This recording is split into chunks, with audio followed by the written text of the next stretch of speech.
How about now? Hello, whoever's watching. And Nick. Hello. Hello. Yeah, okay. Oh, it's got a delay, so I just said hello like 100 times.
I think so that everyone can hear us. There's only I think Jared's watching right now. That's one of the subs.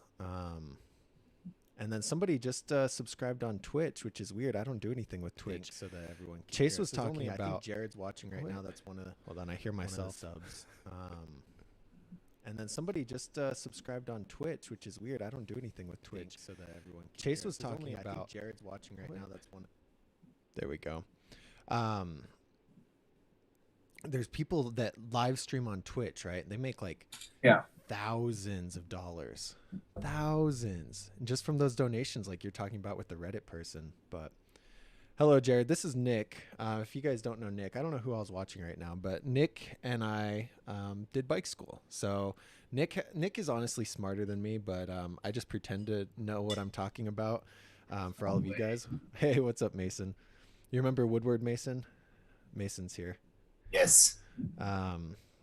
Yeah, cool. Okay, so anyway, there's not very many people right now, which is weird because like usually there's more. But Hayden asks about KHE strike down reviews. We've been wanting to see what I think about it. I don't know if I like KHE, but we can Google it real quick. Nick, do you have any opinions on KHE? No, but I saw that comment. First thing I thought of was I didn't even know KHE still made bikes. Like, yeah, true, huh? That's like an well, because old... in mountain bikes, KHS is a company, so I just like think of KHE. I mean, I guess I know they make those tires because everyone at Woodward runs those damn KHE tires still. Yeah, that's it, huh? Yeah, Jake Leva used to ride for KHE, and I'm pretty sure KHE was the one that they first did that like internal gyro. Yeah. The one that Oh, Ricky Veronick has on his all tie bike. that's what they're pushing with this bike. So the strike down, it says it's only 21 pounds. Interesting. Hold on, let's look at the specs. We can look at it right now. But I yeah, mean, I don't know. I only do reviews on like the main brands really. So like I could do all the Mongoose bikes, but that'd be annoying. Granted, I'm not saying KHE is a Mongoose bike, but they're just not super popular. for a complete bike nowadays, like I haven't worked in a shop in 4 years. Is 21 pounds, is that light for a complete now? I think so. Yeah, yeah, super Because light. my pink bike is under 21 with brakes and pegs. That's crazy. Mine's probably like Or it 23, might be like 24. 21.5 something. But when there's no brakes, no pegs on that bike, it's almost under 20. It's like 20.1 or something like that. And I built that 6 years ago, 7 years Hold ago. on. I gotta change. Oh wait.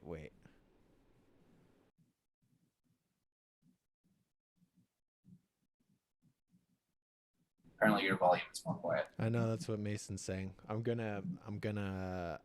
think I need to add a different audio. See, it's good because, like I said, I don't know what I'm doing, but we're learning. We're learning. No, I think you just talk quieter than me. Um, It sounds good on here. No, I think you just talk quieter. well, I could turn up Sounds good. the gain on in the Black Magic. Oh wait. There. This should be better. Yeah, because this one I have a compressor on it and everything. Okay, now I think we're good. You know, is that better? So delayed. I'm trying to I wait. know, huh? Hold on. Nick Don't can say hear anything. me. Oh,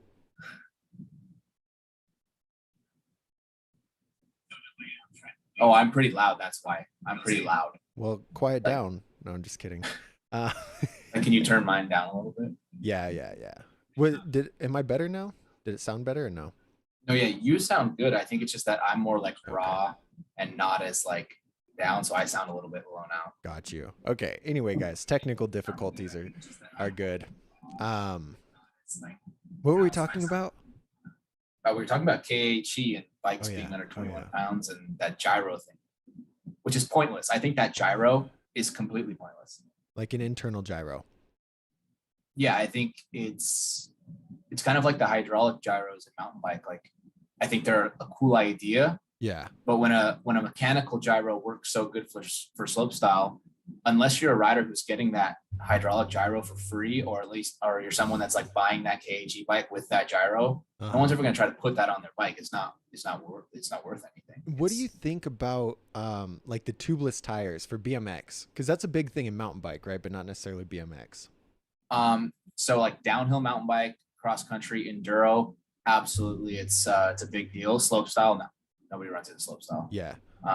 So the reason you would run tubeless tires is one, like when you're riding downhill and enduro, you can run less PSI without pinch flatting, and less PSI allows the tire to flatten out more in like turns and stuff, and allows you to get that side knobby to gain traction in corners. Whereas, if you have a tube in there, instead of running 27, 28 PSI, you're having to push it to like 35 to 37, which is a world of difference when your front wheel is about to wash out. Like, you don't have nearly as much traction. But for BMX, I mean, yeah, I guess you won't pinch flat, but if you're riding 100 PSI, if you case enough to pinch flat, you're blowing up tubeless tire up too. Like, it don't really matter. Well, like the Clog carbonic rims, I think they're tubeless and they're like $280 just for the hoop, right? Not the whole wheel, just the hoop. And it's like, I don't know. I'm the same way with tubelitos though. I feel like tubelitos are kind of, for the amount of weight you save, that extra money, it's like they'd have to be an indestructible, and they're really not. But okay, you said your pink bike is under 21. Yeah, I believe with brakes and pegs, it's either under 21 or between 21 and 22. It's probably been 6 years since I weighed it with pegs on, because I didn't run pegs for a long time. That's crazy. Yeah, a lot of the kink and the Sunday bikes this year are like the higher end models are around 23, and then the lower end are anywhere from 25 to 26. So 21 for this KHE is pretty solid. No, that's pretty light. I mean, anything lighter than that is pretty unnecessary. Yeah, Like, right. I don't really see. I mean, especially after riding mountain bikes for so long, when I go back to my BMX bike, dude, if that thing was a pound lighter, I think I'd die. Yeah, Like, true.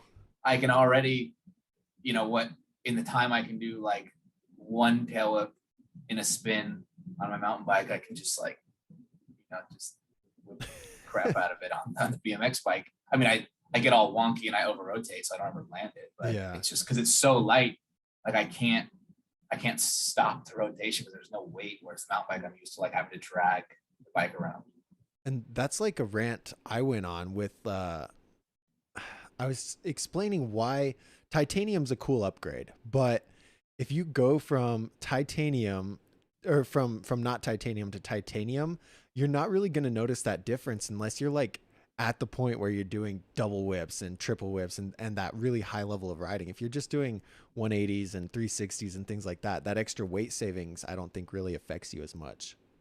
No, I think if you're not riding like Ricky Veronick, then you don't need Ricky Veronick's bike. Like Ricky rides the bike that he does because one, he's into like the science behind designing the bike and he wants something that nobody else has, but he's also doing 360 quad whips and he's doing 3 double downy bars and he's doing cash roll no handers and like 1080 bar spins. Like he's next level guy, Yeah. Yeah. I think he just likes to stand out. I mean, it helps his views too when he posts stuff like that. Anyway, I've tried to ride that bike.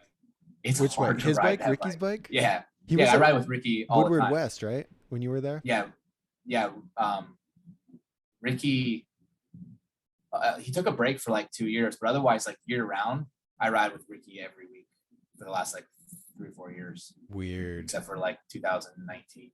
But I rode with him probably 20 times this year. He was getting back into it because he took a couple years break, but dude's insane. Like just like so dialed and calculated, and will do the same thing over and over and over again just to make sure it's like perfect. It. Yeah, like he'll do like he wanted to do cork 7 on the spine. Did the first one, and to me it was like super dialed. He was like, no, I didn't land high enough on the spine, so he wanted like both wheels like at the top after the 7. So he did it like 3 times just to like perfect how he was coming in. Very Logan Martin mindset. Dude, oh my God, Logan Martin. We got to talk about Logan Martin. But to wrap up the KHE, it's a really good bike. I don't see a price on here though, so I don't know. It's probably very expensive, but it's a solid bike. Cool. Who all? Darkwave, the Sunday Darkwave. You haven't seen anything about that, huh? Me? Nick. Yeah. I don't know anything about BMX bikes. You're like, oh, what? Yeah, the Darkwave's like Sunday's highest end bike. It's $1,300, full chromoly. Pretty much everything's aftermarket Sunday or Odyssey, right? But for that price, you could essentially get a fully custom bike, right? Not quite. It's a hard one. So for me, when you think about building a custom bike, I think there's $1,000 difference, or not 1,000. I guess there's an $800 price difference considering what wheels you get. That's where your biggest thing is going to be, because frame bars and fork. What is that? $600? Yeah, I'd say around there. Yeah, $250 for cranks, $40 for a chain, $120 for tires. But you could get, complete alienation wheels for $400 for the set, or you can custom build profiles with tie spokes for $1,200. Like the wheels on the pink bike, they're not tie, but even getting those hubs at shop cost, those wheels cost me $700 to build in 2015. That's why I don't have profiles on the mountain bike. Like it'd be almost $1,500 to build a profile wheel set for the mountain bike, because 26-inch rims are kind of hard to find, and the elite hubs are like $900 for the pair. Jesus Christ. And I'm just not down. Like you could fold a wheel the first day you ride it. Like, yeah. I don't see the point in spending that much money on the wheels. And don't get me started on profile. Yeah. Yeah. So, I mean, that much for, honestly, I would almost buy the Darkwave. Like if I had that money sitting around, just because the geometry is like what I would want, and the Darkwave was the next frame I was looking at. But it's really expensive, and it's a different type of geometry versus the Soundwave and and the other high-end Sunday bikes. But a lot of people who are getting back into the sport that don't want, like, they just want to ride, right? They don't want to mess around with changing parts and upgrades and da da da da da. They'll just buy a high end, like the We the People Envy or the Sunday Soundwave or whatever. But people who are like, I feel like younger and just want to kind of build a perfect bike around colors, around specs, weight, blah blah blah, then they'd go the custom route. But it's kind of pretty similar. And like Nick said, you could spend a bajillion dollars on on wheels if you want. Well, and the way, just to add, the way I think about it is no matter what you get, you're going to have to replace something eventually. Mm-hmm. I always went the route of buy the higher end complete. And then, you know, eventually over the years, you eventually have a bike that's been totally pieced together. Yeah. And when I was working at a shop, like the pink bike was a blue bike at once, and that was a full build ground up. That's the only time I've ever done that with BMX, with like full, just pick out every part, build it up from the ground up. Was with that pink bike? Yeah, it was blue before, and then it was red. Now it's pink, it's just powder coat. But it was all Failure Maniac parts, Failure Maniac frame, bars, forks, and Primo Remix in the back, Alienation Deviant in the front, and then I've added stuff to the pink one since then. But the same with mountain bikes. Like I bought a stock P3 and I rode those wheels as I swapped bikes for 4 or 5 years. Those are the ones I just replaced. And then my Morpheus build, though, that was when I was a bit, well, first year, the only year really that I had like full sponsors. So I got to build 2 bikes from the ground up, and I hated them. They were terrible. Wait, you hated it? Yeah, so that's the one I did the triple flip on, and that's like my only really good. I mean, I had a couple good contest showings, but something about that geometry, like, just I didn't really like it. But also when I look back on it, like in hindsight, that was also when my hip problems really started to progress. Yeah. So I think it was probably more I was just beginning to have these issues that were holding me back, and I was blaming it on the frame and the fork, I think. Dude, the hip thing was crazy when we were filming bike school, and like you go to step off to the side, it just doesn't work. It's bad right now. Like that 3-drop crash in Highland, it really got me good, because that's what Mason was talking about. That he said, glad your back's okay. Yeah, no, my back was good. My neck was kind of sore. Like it was sore up in here too, but like my hips, like it's been 3 weeks now, 4 weeks almost, and I'm still just like, every time I like am laying in bed with my knees up, yeah, Taylor will come and like sit on the bed and it'll like move me a little bit. Just like sharp pains on both. Like it's bad right now. Hey, guys, so one thing Nick is really good at is dissecting like tricks. So if you have any tricks that you're struggling with, throw them in there and we can run through some tips for you. I love going about, talking about bikes and whatnot, but I think Nick gets bored of it. So if you have any specific trick stuff, throw it in there. Because that's like, look, Jeff's in here. Jeff got me this finger bike for demonstration purposes. And so look, we have demonstration finger bike, we got Nick and all that, but there's a couple questions about, let's see, Jared. D, I see your comment. We will get to that in a second. I know you've been asking about is it the Mankind? You were asking about a different brand too, I think. Anyway, Jared said Mike Feed has recently made a video about this on BMX and the rotational weight and all that mess, but it's more on the extreme side. No street people are really going to worry about the rotational weight. Thoughts? I mean, I think that's about right? No, really? Street people care about rotational weight?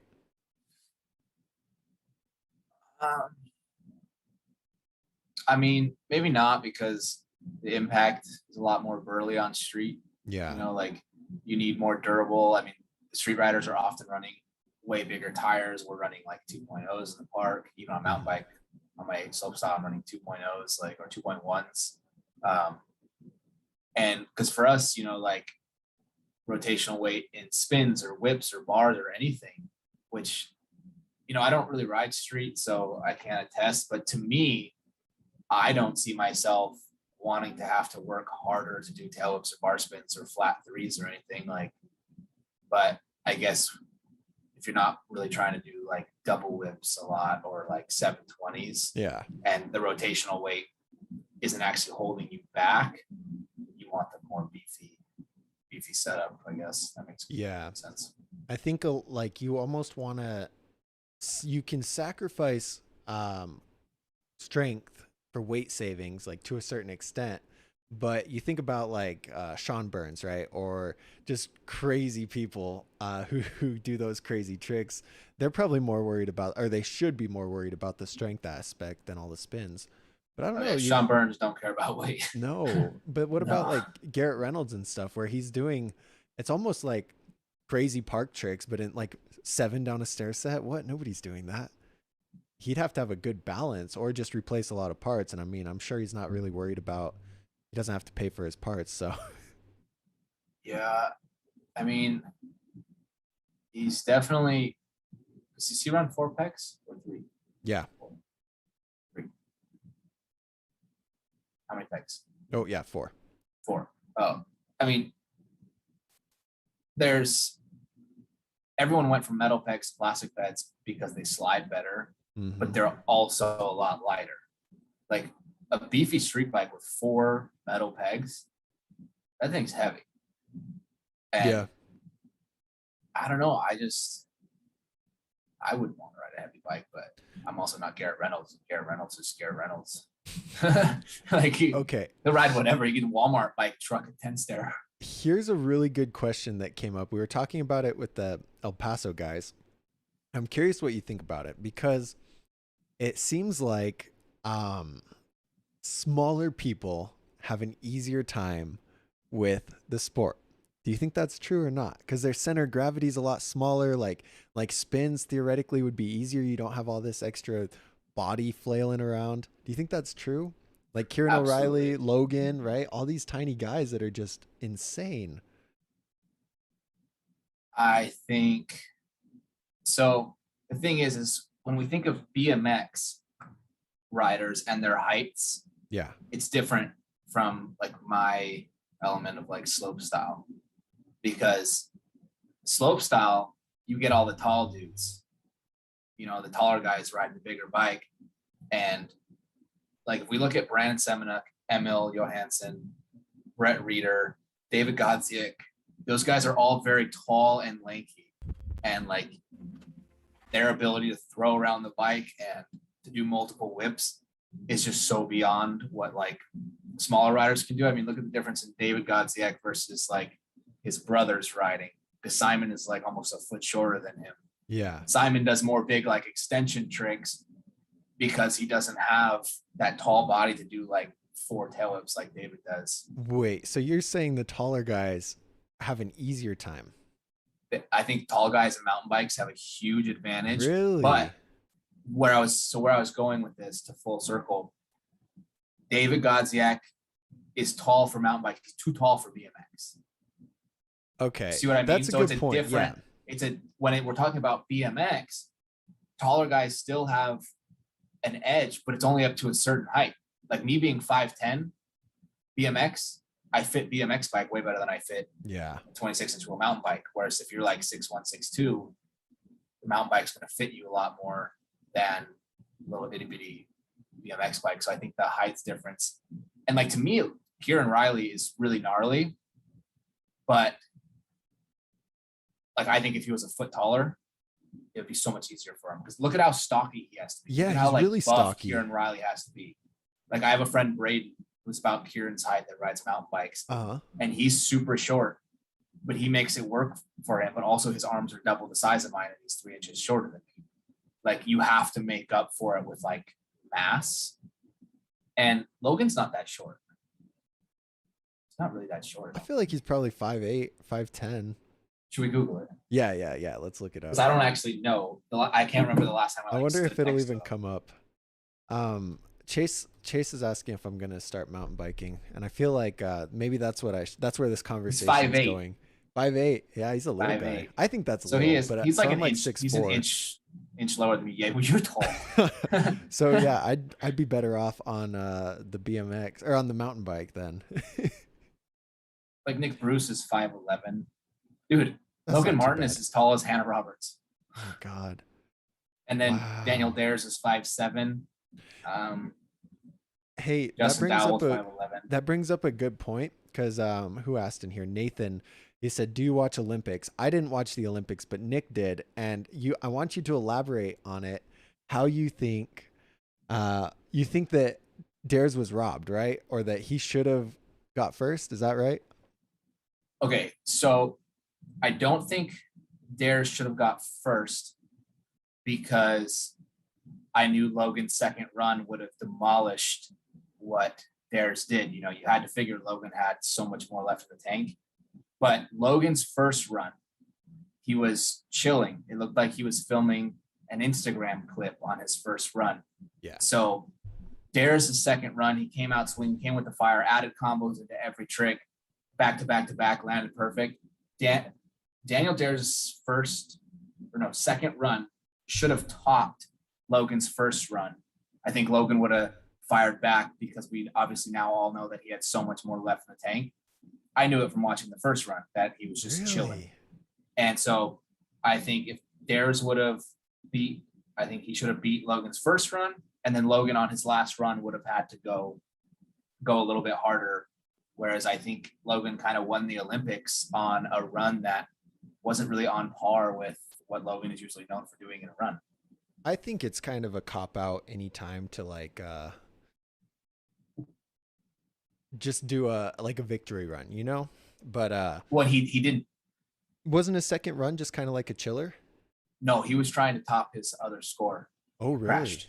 Oh, gotcha. So that's what would have made it really interesting. If Dares had scored like half a point higher and beat Logan, Logan would have had to do that run. No, yeah, Logan came out swinging in the second run. He'd already won gold, and he did like cork 720 bar on the spine, straight into nothing front bike flip, and then he crashed on switch triple whip on that little box. Oh. No, he was going for it. He was gonna. I don't think Logan wanted to win on the run that he did, but everyone else was blowing it, dude. Yeah, no, the USA the girls guys were way more blowing it. The girls were way more entertaining. The guys blew it. I think a lot of the guys in the Olympics kind of blew it. Who's the other Australian guy that's really good? Is it Lupos? Lupos is an Australian. Lupos? Yeah. He didn't go, or did he go? No, he didn't go. It was basically between him and Logan going into the Worlds, where Daniel Sandoval got like second or something.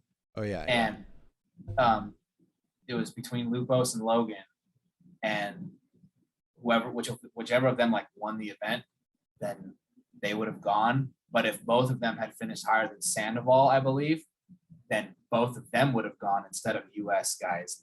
But Brandon did flip double whip or flip triple whip or something in practice, landed perfect, and blew out his knee. We landed on pedals perfect, and his knee blew out just landing. So he got hurt. He was really bummed. I think it was Lupos that so Logan posted a double flare from before the Olympics that he never posted, right? And everyone was losing their mind. They're like, "Oh, you didn't even need that for gold," you know. And and then I think Lupos posted a double flare and just captioned it few months back, LOL, or something like that. Like totally salty, I think, at the fact that Logan's was blown up. Well, yeah, he's really salty, but it is funny because the second I saw this run from in that place, Logan did 1080 into double flare on that resi, and who posted 1080 to double flare on that resi, posted it like 6 months ago. But Logan's like huge double flare on wood in his ramps and like doing switch flare whip. I wish we could have seen that Logan, but the other guys didn't ride at a high enough level to make Logan even think twice because he's smart. You know what I mean? Yeah, true. He it's a lot of strategy that goes into the contest world, right? Oh yeah. Like you can't just put it all out there. You also probably watch everyone else and what they're doing and then think how you can differentiate your run and use what you're good at, what you're not good at. I don't know. See, so I think my problem though with the Olympics is when you think of a sport like gymnastics, all year long they compete, say in the States, in their local divisions, and then they go to nationals and they do a national level, and they maybe once a year do like the worlds, you know, and then they go to the Olympics. So for like something like gymnastics, they don't often compete against everyone else that's really good around the world. BMX, every contest is a worldwide field. Yeah. And so when let's say in the top 15 guys, or even let's just say in the top 10, where they had 8 in the Olympics, in the top 10 in BMX, you have 3 Australians and you have like 3 or 4 Americans, and then like every other country kind of like slips in there sometimes. Mm-hmm. So to me, when you take out 2 of the 3 Australians and you take out like 2 or 3 of the American guys, you don't actually have the best in the world at the Olympics. And so that bothers me because it's all about points. Whereas like someone like Anthony Jean, in no way would he be an Olympic contender. I don't think he really ever even gets top 10 in a FISA event. Yeah. But all those other countries who have, but all the other countries who have duplicates and they're not allowed to send anybody, where like I say, like the Olympics should be the top 8, no matter what country you're from. Yeah. So there'll like be multiple players from the USA or Australia or whatever. Yeah. Because like, then it's actually a competition. Whereas like what you're saying is that, well, Sandoval wasn't there, right? There's a lot of those guys that would give Logan almost a run for his money. I don't know. I love Logan, the GOAT, but there's a lot of guys that would have gave him a run for his money, not just necessarily dares, and they weren't able to go. So then you had some almost randoms that don't necessarily place very often. And, you know, they're all great riders. They're all very capable of finishing well, but I just wouldn't call that a competition of the best guys in the world, because you're leaving out every, third guy because they don't get to qualify. But what I will say is, all of that trash talk aside, being able to put it down at the Olympics, whether it's the best in the world there or you're missing some top players, everyone there had a chance to do really freaking well because a lot of the big guys weren't there and they blew it. And Logan did not, and Dares did not. You know what I'm saying? And Declan rode really well. It's like, it's still being able to put it together on that day, at that park, at that time is what really matters. Mm-hmm. And, Sandoval, could have been a contender, also could have blew it. Yeah. You know what I mean? Well, so it doesn't at the X Games, like, blown it. That's the other thing. It's like the pressure aspect. So a lot of people can ride incredibly well for Instagram clips. No problem, chilling with the homies, you get some Instagram clips. That's awesome. But when you're there and it's like, you got all that pressure, maybe you didn't sleep good. Like it's, you have to perform. And I feel like Logan's consistency is what's so admirable. But what happened with the USA guys? Because I think, is it Jared was asking about that? And one was hurt, right? The other one just blew it. Is that right? Bruce was hurt. Nick Bruce got hurt. Yep. And he pretty much could not ride in seating at all. Tried to ride his first run of the finals, did like a straight flip, straight 3, straight oppo 3, and then ghost rode his bike off the lip and waved. And then he didn't try to ride his second run. And then Justin Dowell, so bummed because he was the first like 4 tricks out of his first run were gold medal contention. They were on their way. That run was on his way to be gold. Started out with up on like the spine transfer, 450 triple bar, then aired the quarter, and then did flip triple bar on the big spine, and then did truck double downy, and then came around, did something else, and then goes straight into 360 Twix, the Barspin and the tail at the same time. 360 slip Twix? 360 Twix, yeah. So like 360, start the tail whip, throw the bar spin mid tail whip, and then bring it around. And then slipped pedals. Slipped pedals, and it came to a stop. And then second run comes out, 450 triple bar, flip triple bar, crashes on truck double down. Really such a bummer, because I think he was on to something. I watched Logan Martin's recap run, and that's all I've watched so far. What happened with the girls? One thing I think I noticed between those two is the men almost seemed way more cutthroat, And the girls, they're just having fun, you know. They're like, cool, we're here at the Olympics, I'm hyped, and they're all good friends. And so it didn't seem as competitive. Like I imagine, granted I didn't watch it, but just from like the Instagram stories, that it was more of just like a session that they're building off of each other, you know, like off of the energy and Yeah, everything. I think kind of. I mean, I think the Except girls are Charlotte, competitive. Like three they've flip. all very much, all of them have improved so much in the last few years. Like it's actually kind of mind blowing. Yeah. Like you had a lot of, you saw in contests a lot of struggle to ride the course while doing tricks, and now like now they're actually like consistently making sure they're clearing all the jumps, tricking every feature. Like they're doing trucks on spines, you know, up to Chaz is doing 3 flips now, Yeah, which is that's insane, front crazy. flips. Like, so but also I think the girls BMX scene, because it's a lot smaller, they're all a lot closer. If all those girls weren't so close, women's BMX wouldn't be where it is right now. You know, it took all of them to get women's BMX to where it is right now, I believe. So I think they have to give all of each other props. They have to be supportive of all of each other, because if they're not supportive against each other, there's not enough of them to keep the sport lifting. Yeah, that's a But good point. I remember, I don't want to get canceled, but it's like, you know, back in the day, you could look at the female riders and be like, bro, they're not even that good. And I didn't say that. But, you know, hypothetically, I know someone who might have. And then but now like their performance in the Olympics, it really is like 3 flips, right? Flares are just a simple thing. Front flips, like they've stepped it up, and it's crazy to see. And is what I that think, because they opened up the sport and like gave them the opportunity to pursue it? Or is it like, you know, what's kind of attributing to that? I mean, I think that has a huge, a huge factor at play. You know, it's like, hey, we're going to be on the world stage. We need to, perform, Yeah.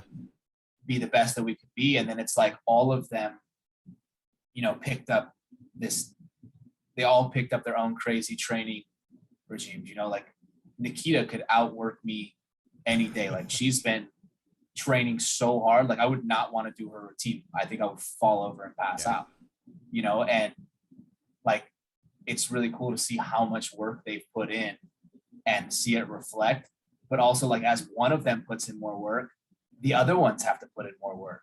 You know They what I all mean? step Like it up. Hannah Roberts came out swinging in her first run, and I don't think anyone expected Chaz to do what she did and Mm-hmm. land that after flipping the spine and then doing the front flip. Like I think that caught everyone off guard, because Chaz played more of the like behind the scenes, had that trick dialed, but didn't show anybody, because Yeah. it's the Olympics. You know, you've got to show enough to where everyone else keeps pushing themselves and you get stoked and keep pushing yourself, but leave a little bit left for Yeah. showtime. Yeah. It's something that's not talked about. And yeah, you have to take them off guard. Um, I was going to say, it was kind of like a thing where you think about, when I was thinking about it, it's like, okay, obviously Hannah's going to win, right? And then maybe Nikita's in there, and maybe Paris, right? Those are the kind of the few that I was thinking. And then you hear Charlotte just, whoa, it was like, I mean, I think everyone kind of assumed Hannah was going to win because Hannah's just at that level. But then maybe she put it out there too much of what she was capable of. So then people were able to pass her on that and keep it a secret. So it's just like, whoa.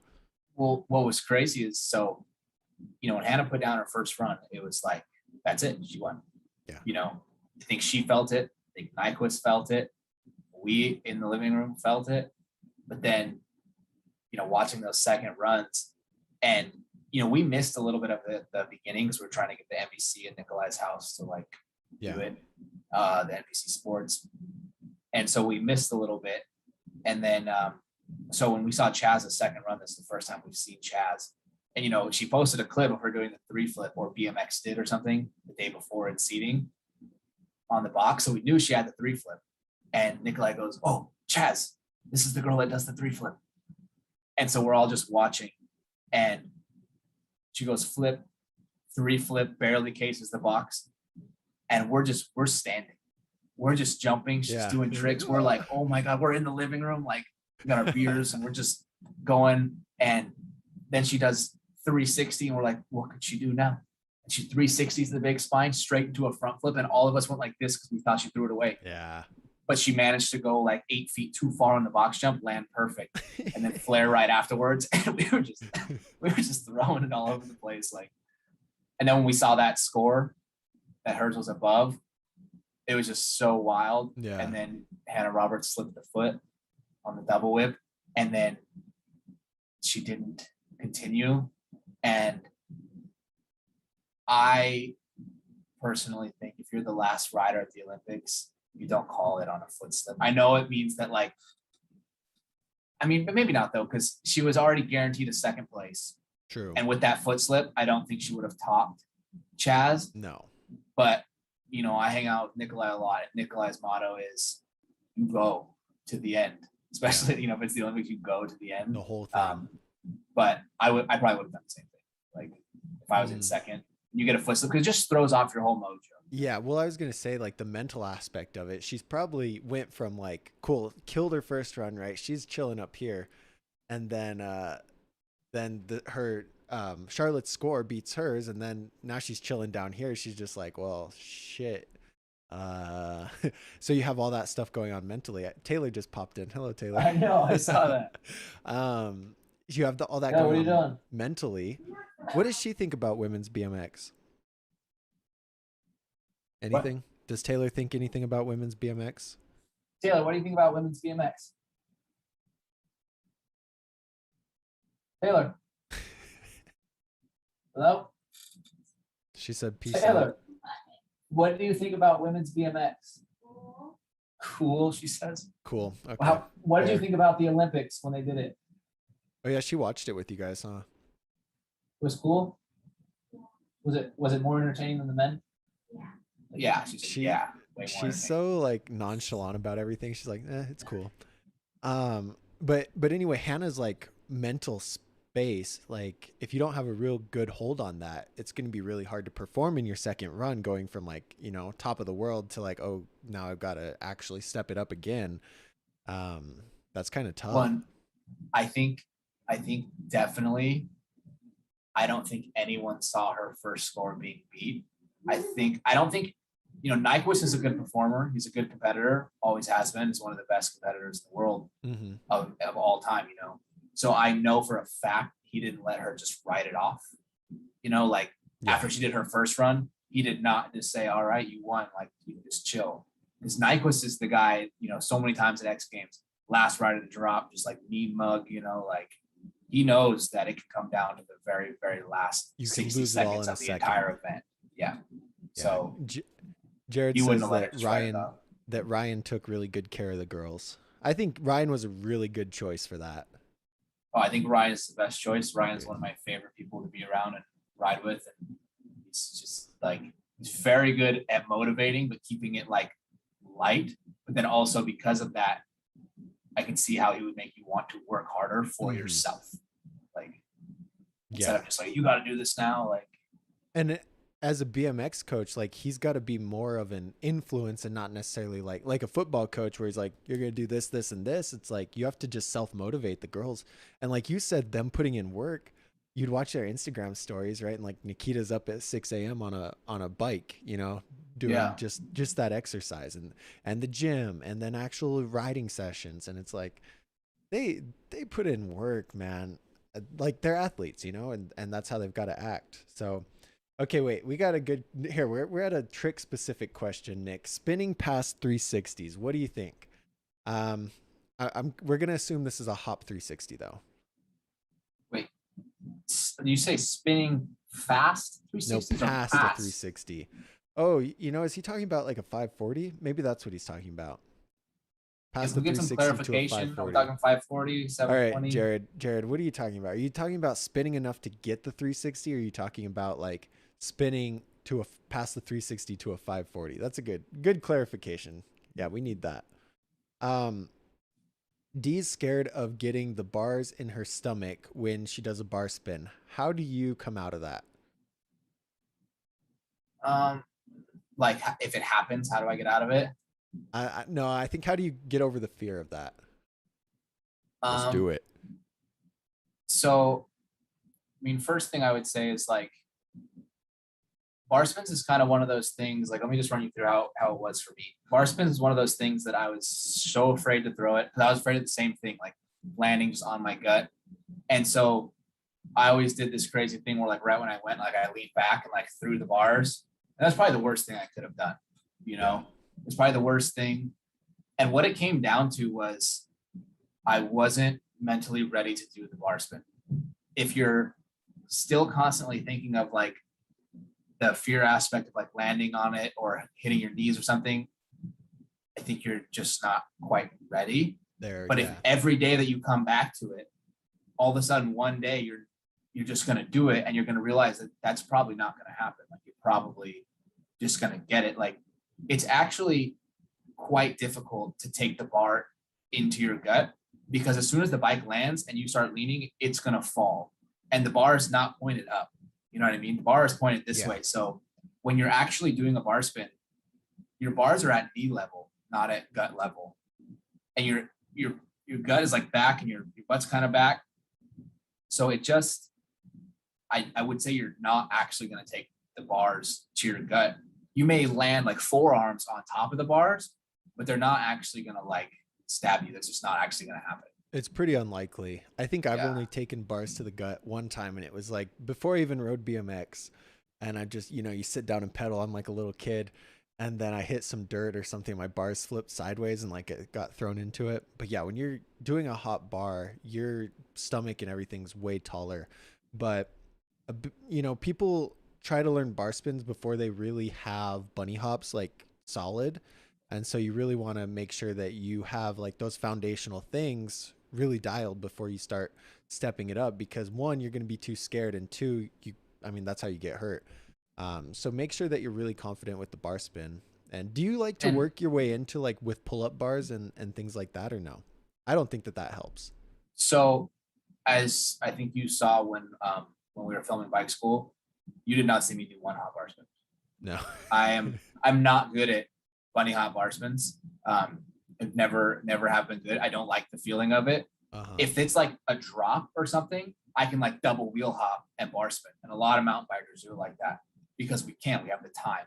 It's more just like a hop and throw.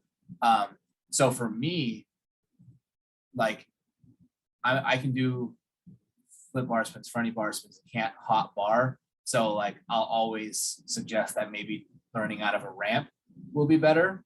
But what Yeah. got my confidence up to do a bar spin out of a ramp was doing double tire hop bar spins. So it's I know still a it's hop, but you're yeah, popping up it's like not this. real, but you just like kind of stand in place and just do that. And it gets you just in the mindset of like getting your knees back, doing the whole bar spin. Yeah. And then when you're in the air, you're kind of into that same body position and like your mind starts to like sink together a little bit. That's a good point. Yeah. I don't like when I was learning them, a lot of my friends close by, they would do hop half bar. And I'm like, I like that idea because it's like, theoretically it's half the trick. So like I'm all for it. But then now I think about that because I never learned them that way. But it's like you're learning a second trick. Like your hand motion, everything's way different with a It's half not the bar same.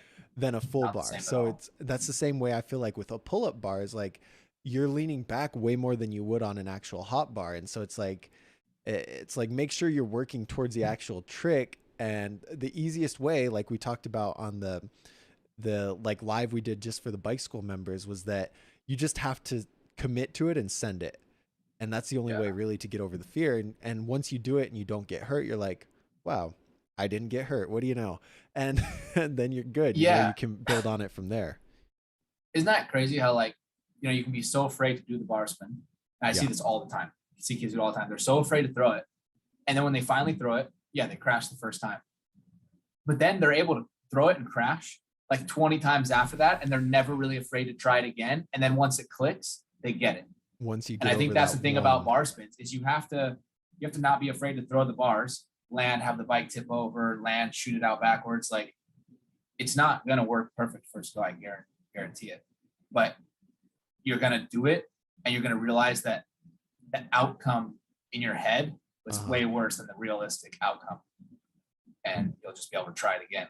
Action kills fear. Hey, Chase made a good point here on one of these. He said that that's what the UCI World Cup is for, is that you know, the best all together, but then the Olympics is the best from each country.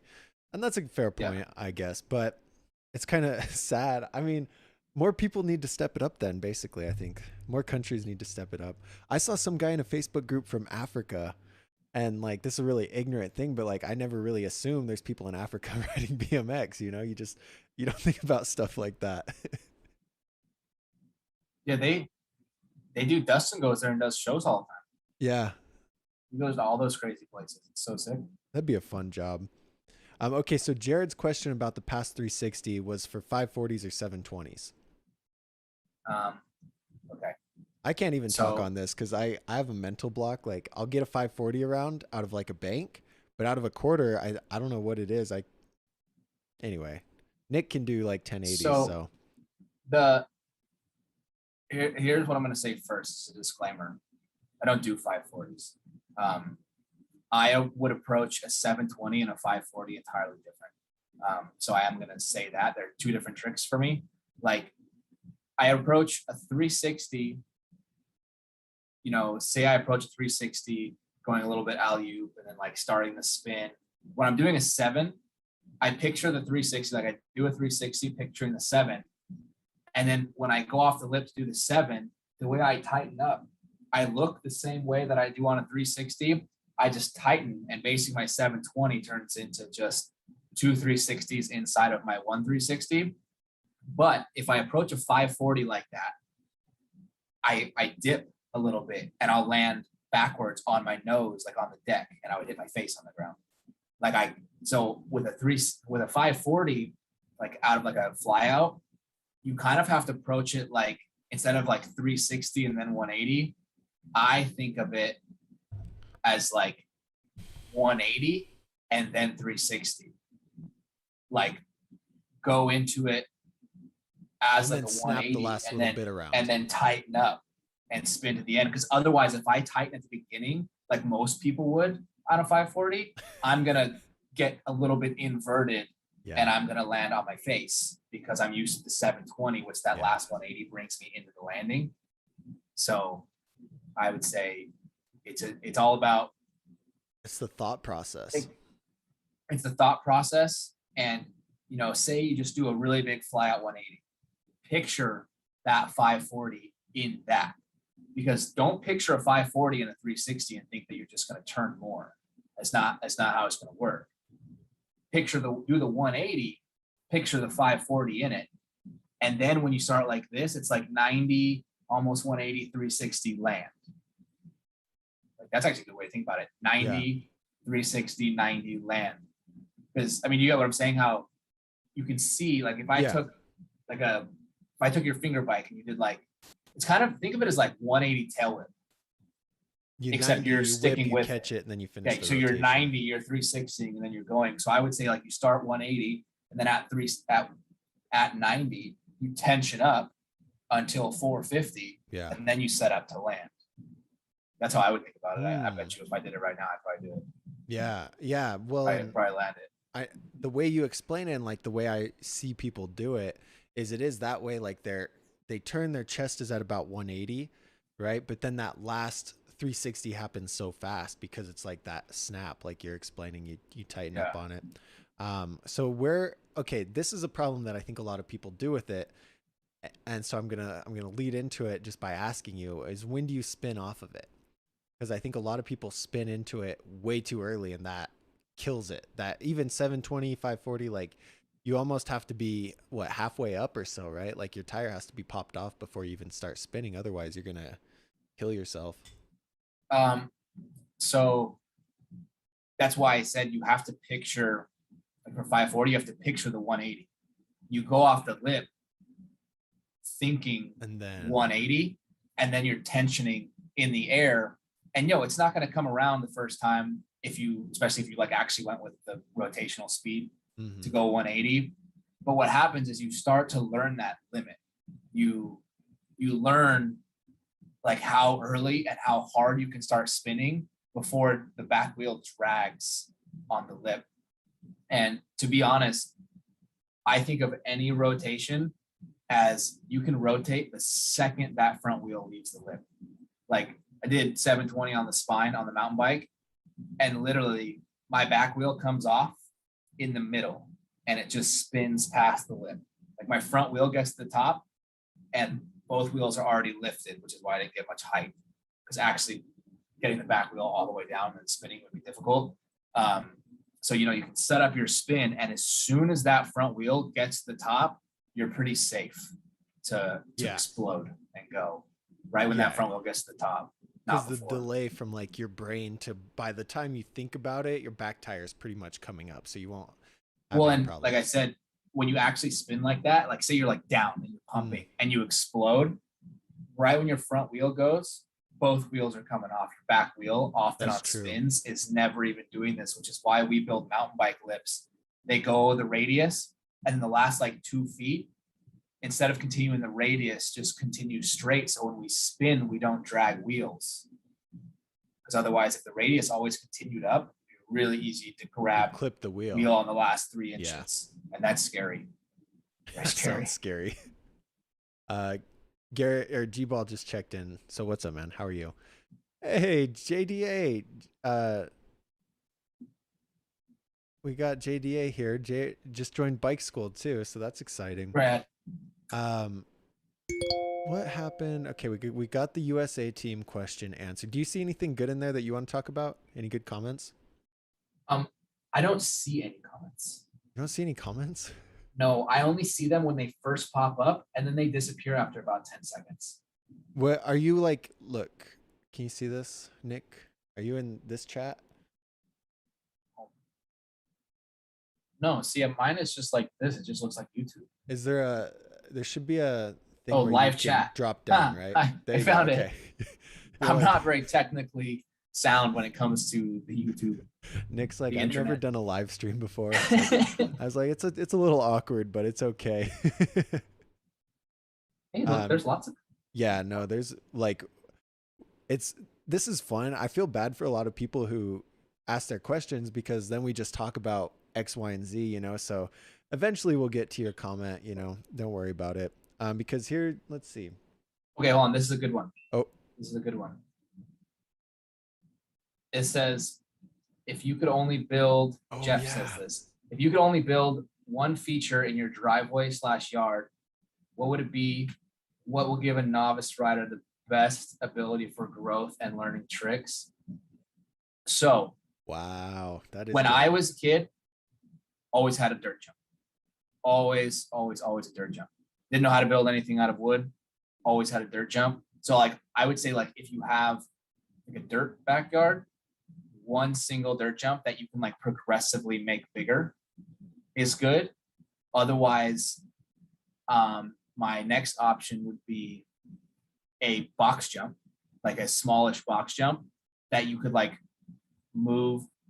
Like say when you put it together, it was like a landing with a case pad and then a lip, and you could separate those, making it into a dirt jump. But then you could also make it like you could, not a dirt jump. You could make it like a box jump that you could get farther and farther. But then if you took those two ramps and went like this, then you have like a quarter to a bank, but then you also have a bank to like learn stuff on.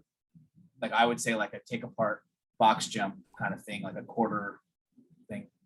What about like I think the dirt jump idea is really good because you can always tweak that and mess with it and like change the height so it's bigger, smaller. But I like the idea of just a nice ramp with, like you said, almost is just the takeoff though, because then you could add a middle to it to learn your fly out tricks, right? But then add a landing to it so that once you get to that level, you can use the landing part of it. Or throw an airbag on the back. How a flat airbag for landing and a landing airbag for practicing, like getting into the landing. What am I saying? Anyway, you know what I mean. Airbag. But that's kind of a big thing, and you have to be at a certain level of riding to actually enjoy the benefits of an airbag. I think if your jumping skills are not that great, I think an airbag could really mess you up. Yeah. I get scared of airbags. Like those things will come up and bite you. Like you think you're good to land, and then all of a sudden you're on your head and your neck is all tweaked back, and you're like, it just eats you sometimes, and it hurts. If you get hurt on an airbag, don't sue me. That's how you get bars to the stomach, though, is the bar spins into the freaking airbag. Chase says the dirt jump's the best idea. It just depends so much on your level of riding, though. It's like, because beginners need something way different than like mid-level riders. And then if you like street, maybe you want a grind box instead of a jump. Yeah, exactly. See, I would have always gone with like, because I was just more into jumping. I'd rather do like toboggans, one-handers, no-handers, no-foot cans. To me, building some kind of box jump that you could separate to make bigger or smaller, that's the way. But, like a box jump might be kind of scary to learn how to 360 on. It's not really a fly out. But I'm not really sure of like one singular ramp you can build in your driveway that would really help you learn how to 360, because it's either going to be to flat or to something with an edge. But you can never go wrong, though, I will say, with a quarter pipe, just building like a solid quarter pipe with a deck. That's a good point. Yeah. Well, and if you do a quarter pipe with a big enough like deck, you have a fly out, but you also have a quarter pipe. That's a win-win. I love it. I'm a huge fly out fan. So we got 2 votes for dirt jump. What do you guys think? There's like, I don't know, probably 15 people altogether. What do you guys think? What is it called when you do a nose manual but not having the foots on the pedals? Either a hang 5 or a hang nothing, right? Or is it a hang 10? What do you call it? What's the difference there? Hang nothing or hang 10? Hang 10 is both feet on the pegs. Two pegs. Hang nothing. Hang nothing would be nothing on the pedals. You can do like 1 foot of nose manual. I don't know if that's what they mean.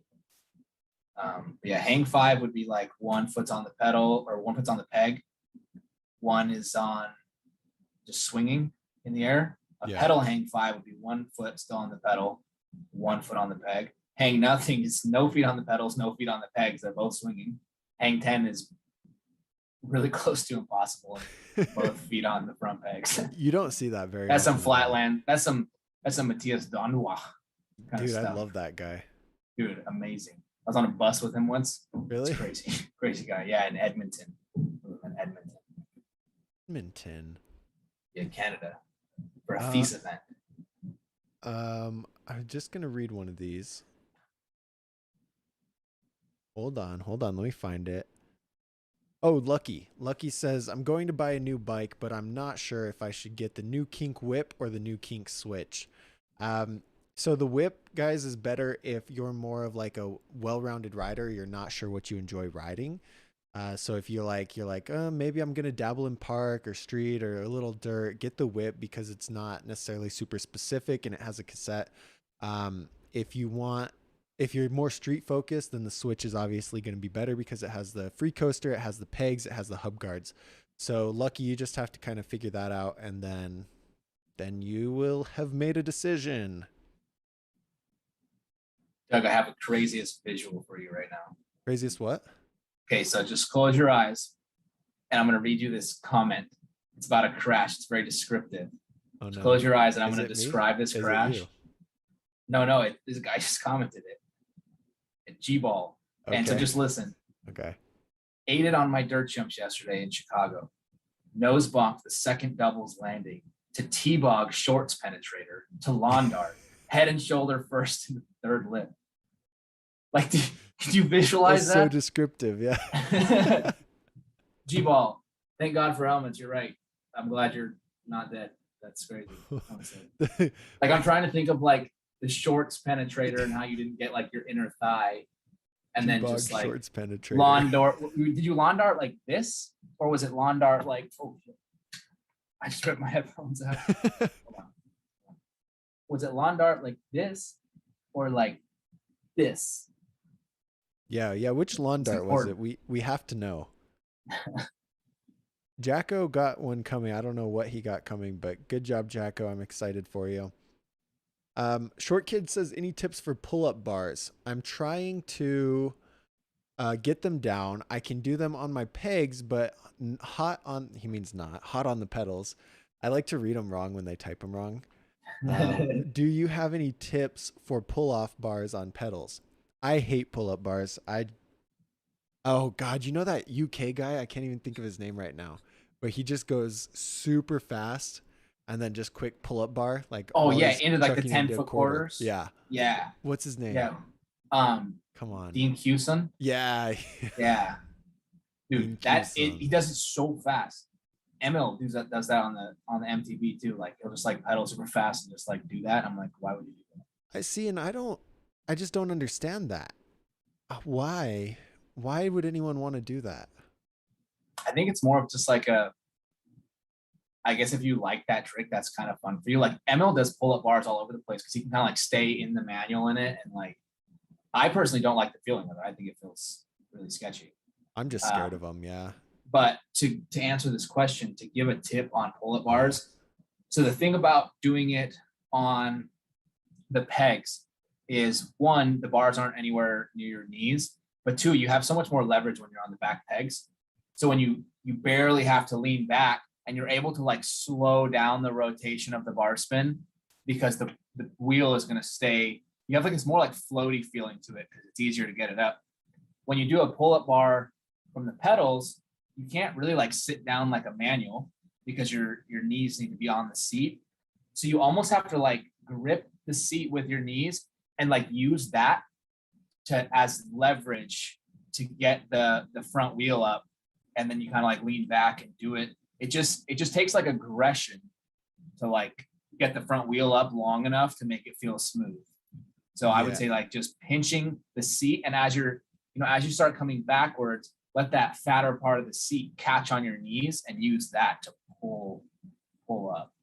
And almost like the thing with that is that, like Nick said, when you're on the peg, you can almost find a balance point because it's like a rocket manual, you can pull back, you find that balance point. And when you're in that spot, you can just toss them real quick. But when you're on the pedals, that balance point, like you're either going back or you're going forward. It's not as easy to find there and have that perfect spot to throw it. So you got to work on that. I mean, just chuck it and see what happens, I guess. I would say if you did it solid for like an hour and don't think about, when you do a rocket style, you can like pull on your arms to lift that up. Don't do that when you're on the pedals. True. Only use when you're on the pedals, you almost do it like this, like straighten your legs out or get your knees a little bit bent. And then you almost like push your hands forward as you get your butt back, and your knees will grab onto the seat. It'll lift that front wheel up, and then you bar spin. If you try to just go like this, you're not going anywhere. You got to like it's kind of hard to explain sitting here, but you'll feel it out. Like I would say start with not doing the bar spin and just practice getting the front wheel up with your legs straight and attached to the seat, and practice that body motion. Then once it's up, then you can throw the bars. G-Balls didn't tell us what kind. Oh, the second lawn dart. That's what he did. Oh, no hands. No hand lawn dart. That a boy. Minor whiplash. Oh, I know all about whiplash. Shoot. Jared said, now don't break the new lens. Guys, if you watch the video, so I just put one out this morning about, it's funny because the clip is actually in there that I was filming Angel when he snapped the lens, and you can hear him say, where did it break? Like, that's so sad. But Jared sent me some money to help out with the lens, and I super appreciate it. Jared also just joined bike school, so he's going to be really good at bike riding in no time. But no, just like the support, man, I really appreciate it. We're going to go hang out in Phoenix and shoot guns one day. Nick's going to come with us. Oh, yeah. Oh, yeah. Dude, Doug, we need to come out with like a workout plan. Not for, for bike school, they could use it too, but like for us, like, I need a training regimen that is going to get my legs to be able to go wider than this. My fingers go wider than my legs, dude. Yeah, well, you have that Michael Jordan book, right? Yeah, dude, that shit kicked my ass. You didn't do it. I know. You were telling me about it when I was there. The thing is so you guys, I had this Michael Jordan book. Sorry. what you remember what it's called? I can't remember. It's like something Rise Legend. I'm gonna Something. Google it real quick. It's crazy. Michael Jordan book. Jump Attack. That's the one. And basically, it's like, hey, you've got to do. It gives you like a 3-month workout plan. It basically says you have 3 phases. You're going to do phase 1, and this is your exercises. You absolutely may not move on to week 2, week 3, or phase 2 or phase 3 until you complete each week and they're full. And each phase is a month. So you have 3 weeks of phase 1. I could not complete day 1. Day 1? There's no way. Like, I know my legs are not that good. There is no way anyone that buys that book can do that workout in 3 months. Because for 3 weeks, I was doing a dumbed down version of the first week because I could not do it. Like, the workouts are so heinous. It's like 40 minutes long of constant muscle contraction, and you don't leave the ground, you don't jump. You're not supposed to do that. Like, this is all just like setting yourself up a thing. But it's like these crazy holds. Like, you'll do like a wide squat hold, and you'll hold that for 60 seconds and then do like 10 squats. And then you'll hold it for 60 more seconds and then do 10 squats. And then it's like you do like these certain plank holds and then like dips. Dude, it's ruthless. Like, you literally, legs feel like they're gonna fall off. Yeah, it's not like workout stuff like curls, right? Anything like that, but it's all movement and body weight. Yeah, no, it's stuff that like you didn't think was gonna be hard, like standing in like a downward dog for 60 seconds. Yeah. And then doing like top down push-ups and then sitting there for 60 more seconds and then doing top down push-ups and then 60 more. Like, I don't think you guys realize how long 60 seconds is the third or fourth time that you're doing something. And there's like 4 leg exercises per thing. So after the first 3 quarters of 1 out of 5 exercises, you're toast. And then you've got 15 more minutes of legs to do. And you're just like, I mean, I'm getting all fired up right now because it was hard. I could tell. I hate that book.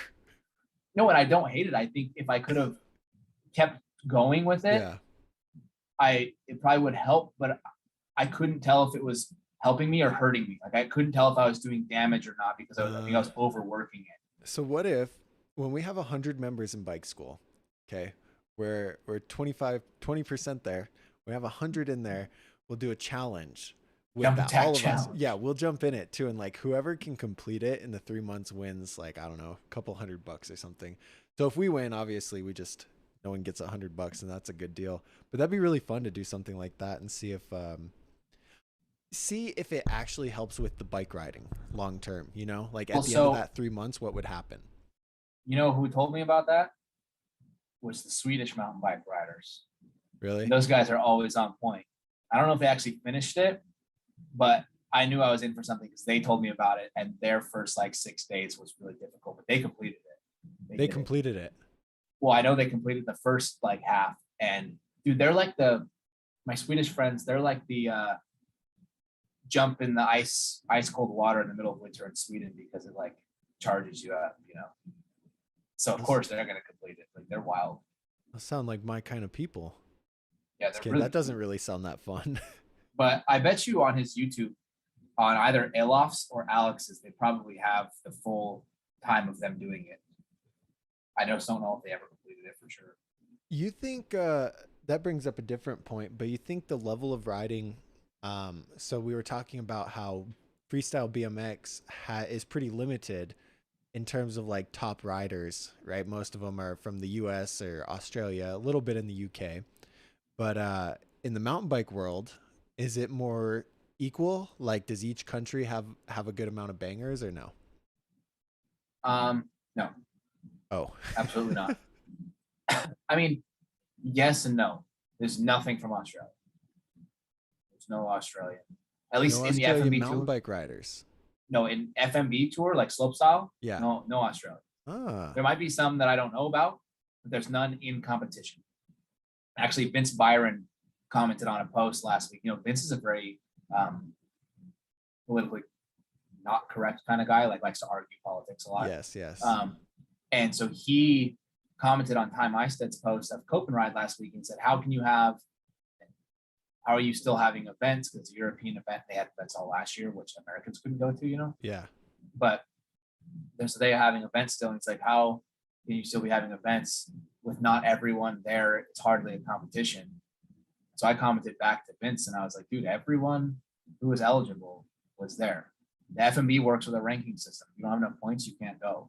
And I think he was trying to refer to the fact that like Australians can't travel still.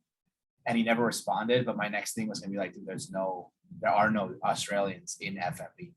So everyone who is eligible in the point standing was able to travel these last two events. American, Canadian, all the other people, like everyone who is in FMB was there, because we don't really have a lot of people from, you know, Australia, New Zealand, or China or anything like that. We have American, North or Canadian, and we have Western European.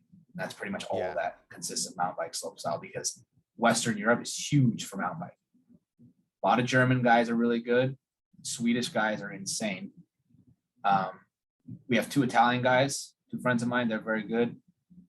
Polish, Godziak brothers, Polish. Yeah. There's some good Austrians, a lot of good Swiss people, and good French riders, and really good guys down in Spain. But that cluster is so close. You know what I mean? Yeah. Sweden's way up there. There's Norwegian guys too, but it's all Western ride Europe. BMX too, right? No, David did. David has an X Games gold medal in BMX. He sometimes still does BMX contests. But Simon has always been full-time mountain bike. And now David realized that he can, like the contest today, David Godziak won it. The mountain bike event that happened today, I was watching it live. It was in Poland. It's the Godziak brothers event. And he did like twister, no-hander, and casual barspin at the same run. Like, who does that? It's crazy. It's like a 40-foot twister, no-hander. Hey, Nikolai's flip drop was pretty crazy, huh? Dude, so that was crazy. And then in his first run today, he landed the flip drop and then went too far on the twister. I ended up doing like a 60-foot twister and blowing out his back wheel with a tubeless. It's crazy. And then Griffin Paulson, Canadian kid, did double flip bar. First time it's been done in a contest. Double flip bar? On a mountain bike, yeah. God, in his run. Even on a BMX, that doesn't make sense, because you've got like, you're going like this and you have to find time to almost like set up for the bar and toss it real quick. Dude, he has a new video out. It's called Freak Mode. I recommend everyone here checks out Freak Mode, Griffin Paulson. Griffin's a really cool guy and just has like heavy banger tricks, you know. He did the opening clip in this Freak Mode video. Yeah. It's all one shot. This first two tricks, one shot, so there's no cutting, you know. Huge jump, does 3 double whip bar on the mountain bike. Okay. Griffin's my size, you know, he's not a huge dude. Straight into flip whip bar. Flip whip bar. Yeah. The mountain bike guys are wild. I like to do hop bars and manuals and stuff. I don't know if I'd ever do flip bar. Flip in general. Yeah, I'm gonna put the link in there. This is the video Nick's talking about. All right, we've been going for like over an hour. You want to hop off, Nick? You feeling okay? I feel good. Whatever you want to do. Don't matter. Yeah, I don't know. I mean, there's not very, you know, if you guys have any questions, throw them in here. We'll hang out and answer the last minute ones. But I think we kind of got them all. And it seems like people are just vibing. They're just hanging out. No questions. Just listening to us ramble. Colby's mountain bike life says, what camera did you use for the sesh? If you're talking about my most recent video, that was the new Sony camera. It turned out pretty good. That's the one I broke the lens on. But yeah, and then this one's the Black Magic filming right here. So yeah, works out okay. I'm thinking about trying to stream with the Sony. I'd have to get a micro SD to micro HDMI to HDMI, and I don't really know how that works. And then I don't want it to turn off while I'm streaming. This one will never turn off, and it's not worth it. Bro, I spent like 3 hours last night. I have to move this freaking desk around to be here, and then lights, and it's like that's too much work. And I could leave it all set up, but then I have to climb over everything to get in bed. It's like, that's not very convenient, is it? What were you saying? Dude, I was just tripping out because I was like, dude, how you look so good on here? I just realized I'm not seeing on my Zoom the same image that they're Oh seeing. yeah.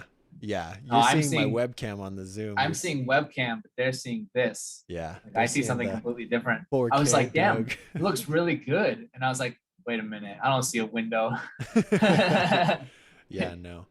Yeah, you've got like it's all backlit and you can see the ring light and everything in back there. Yeah. Shoot, so if I take this with a cam link, we could we could Yeah. both look good. Dude, we look good. Yeah, because your Oh, that internet's would be fast over there. sick. Yeah, And they super fast. yeah, so get a cam link and then you just need an HDMI and you just plug it in and it's I think the cam link was 120, but since that, like, I don't get donations very often on here, but when I do, like, all together, fuck, that one day Jake donated like $300 and so that paid for the cam link right there, you know. And so it's worth it. You should definitely start doing it because your followers, like, they really love you, you know, and I think they'd really enjoy Yeah, you did I would love Q&As to with do them. that. And I've always wanted to have, so like the setup like that, or even like webcam. Uh-huh. Even if I don't do it live, you need to figure out for me the best like screen recording where I can like record myself and record the screen at the same time. Yeah. Because I would love like I would love to like react to like edits, not Yeah. like react, but like dissect edits. Uh-huh. But then also like would be really cool to do a live stream while there's like a Red Bull Joyride going and it's me commentating instead of the real commentators. Like I think that would be so much fun. So I'll send you this. If you get that all set up, because like that's what I had to do on here for this screen that we're doing is like I put the black magic over here in the corner and made it square, and then I put you square, the Zoom share. But you can do that same thing with like your screen share and then put your recording of you in the corner and have that all. Yeah, that'd be fun. I think what I want to do after this today, I've never played, is it street BMX or street pipe? Yeah, I never. You know, It's BMX Streets like Pipe or something. I've I never tried to played play it. when it first came out. Is It it was good? on my old computer, and I went and got an Xbox controller from a friend so I could try it. Yeah. And back then, this is literally when it first came out. Like the house that I tried to play it in, my friend hasn't lived in that house in like at least 4 years. It's been a while, and it was so fucking hard. Like Yeah. I played for like 10 minutes and I was absolutely over it. And I have not tried since. I never had an Xbox controller, and it looks fun when people play it. It does. But I've also still heard people say that it's really hard. When you know what you're doing, I'm sure it's really fun. But I kind of want to stream it, like me trying to and I'd be playing on the keyboard. I mean, I guess I have a PlayStation controller. Maybe I could figure out how to get all that going. Which PlayStation? It's a PS4. You should be able to use that as a controller. That'd be way better than No, keyboard would be ridiculous. Actually, I don't even think you can do it. Really? I think that was the problem I had, is that you couldn't actually play it with the keyboard. You had to have a controller. Had to have a. It's So only programmed I could for stream it, playing it, and like I think that'd be fun. I don't know if people would watch. I was watching this guy on Facebook Live. All he was doing is he's doing a like semi truck driving simulator. And I just watched him and I'm like, this is really entertaining. He's like driving down this big road and I'm like, oh, you're going to fall off. You know, it's like, it's so dumb, but like people get really into stuff like that. What's up? Hazama. Finn says, hey guys, starting out on the BMX scene, any recommendations on good bikes? P.S. I'm 6'6". Oh my God. Oh, mountain bike. Dirt jumper. Yeah, dude. So I'm 6'4", and like I have a hell of a time on a BMX. I ride a 21-inch top tube, but you should get like bigger than that, like 21.25. Or go up. I don't know. I don't like 22-inch bikes, but no, I would say. Yeah, go ahead. You go. No, you go. Okay. I was just gonna say 21.25 is good, and you were about to say something about 22-inch wheels, and I would basically say you either run just the biggest, BMX frame with tallest bars you can, or you full on go 26 and go dirt jumper. I wouldn't say to ride anything in between, like no BMX cruisers, no 22-inch bikes, because I don't think those geometries are good. I don't think they've figured anything out yet. Yeah. So either go full dirt jumper or just big BMX. Nothing in between. Yep. That's what I was gonna say. Yeah. And so yeah, because it's like cool. The bigger wheels are awesome, but the geometry is so tanky. It's not comfortable for actually doing tricks on or anything like that. Same with cruisers. It's like it's for cruising, right? And that's that. Maybe wheelies. You could do some wheelies, but so with that being said, there's a few bikes that would fit that. The Sunday Darkwave, $1,300, but it has a 21.25-inch top tube. The Sabrosa Tyro XXL comes in 21.33, but it's super low quality. So if you're just a beginner, that's going to be fine. But if you're like, you know, doing any level of sufficient tricks, if that even makes sense, you're going to break it. And same with the Fit Trail XL is 21.25. So if you want really good quality, go with the Sunday Darkwave. Otherwise, you have to deal with the low quality XL version bikes.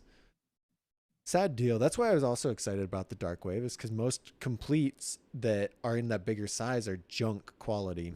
Does the Sabrosa still do the XL sizes? Yeah, so they have the Tyro, and it's the biggest complete. It's XXL, and it's 21.3. Tyro is always bad. Tyro. Yeah, no, it's super low quality. We always sold Sabrosas, but I always feel like they had like a nice $650 mid-level one that always came in an XL. So we'd sell it. Yeah, I don't know. This was 5 years ago, though. I don't. Yeah, people change them all the time. They have like the Malum, but I think that's 21. Which still you'd be okay on a 21. I don't know. 6.6 is pretty big. Also, if you're gonna ride pegs, make sure. Imagine how big his feet are, right? And you have a chainstay. Your pegs, yeah. So like I wear a size 13 shoe, and I don't have that problem too much because my chainstay is like 13.2. But if you have a 12.7-inch chainstay and you have big feet and you're pedaling, your shoe's gonna catch on your pegs, and that's really annoying too. So take a look at the chainstay if you plan to ride pegs, and make sure it's a little bit longer so you don't. God, imagine pedaling full speed at a quarter and your shoe comes off and you're dead. You're dead. Game over. Well, think even me, like, I run a 20.4 BMX bike when I ride BMX, and it's like a 12 something back end. Like that frame is small, circus bike. And I run pegs only on the right side, but that is my back foot side. So like and I wear a size 9 shoe, only a 9. And I've had so many times where I've manualed and gone to like loop out and take my foot off and it gets caught underneath the peg. Yeah. It's the scariest thing. And then you die. But you get used to it. You kind of like learn that your foot just kind of like goes up when you pedal a little bit. Yeah. But yeah. You definitely can adjust to it. It definitely will get caught on occasion. Like it does. It hits. When you first stand on a bike and your back foot is like on the peg side, pretty much any size foot, any size chainstay, you're gonna touch if you just like drop your heel. Yeah, it's pretty common, I think. Yeah, I say, let's see. Yeah, I'm right foot forward and my pegs are on the right, so I don't have that problem like ever.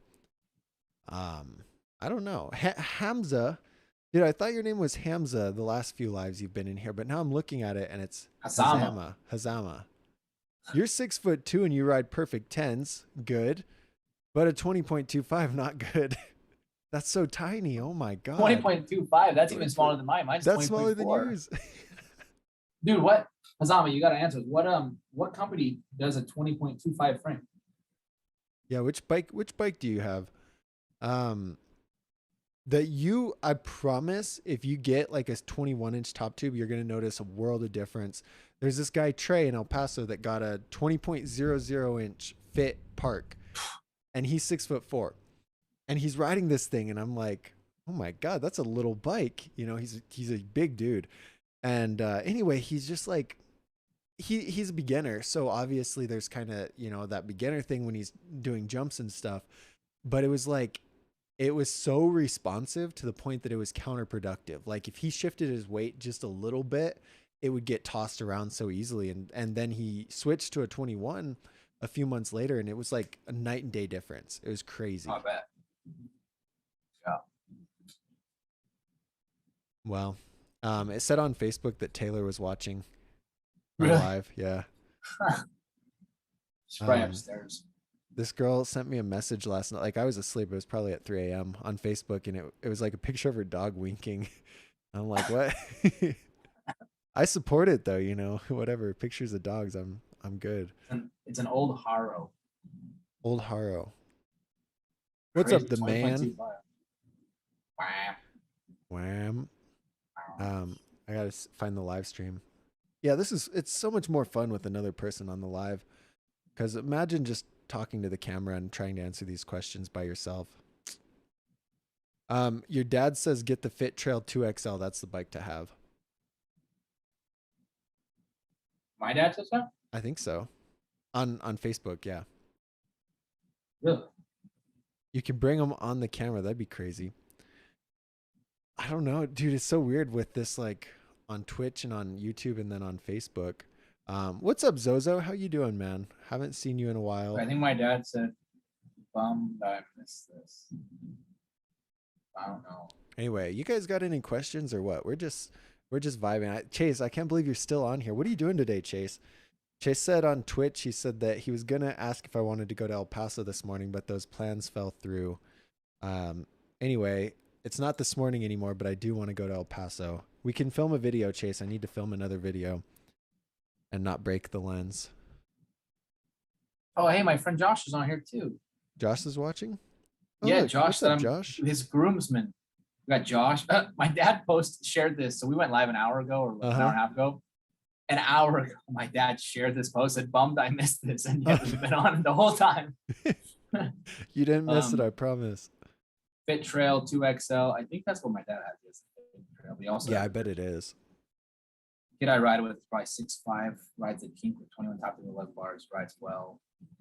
Yeah, so dude, 11 bars, that's crazy. 11-inch, like it just seems like there's so much leverage on the stem if you were gonna like crash. Well, I was gonna say at that point, isn't it like almost counterproductive? I think for me anyway, like I only ride 8.9s and I thought I was riding taller bars, but they're only 8.9. And I'm like, oh, you know, but to that point, I do have a lot of leverage, like, or less leverage, but I can essentially pull the bars back higher without it looping out. And when you get those taller bars, I bet it would feel a lot more comfortable, but I think bunny hops would be harder. You think that's true? Well, so here's the thing. So I actually rode when I was in high school, or like right out of high school. I think it was in high school. I rode Perfect 10s. Like when they're first coming out? Yeah, I rode Perfect 10s because I don't know if my dad got them for like his BMX bike or we just thought it would be a good idea.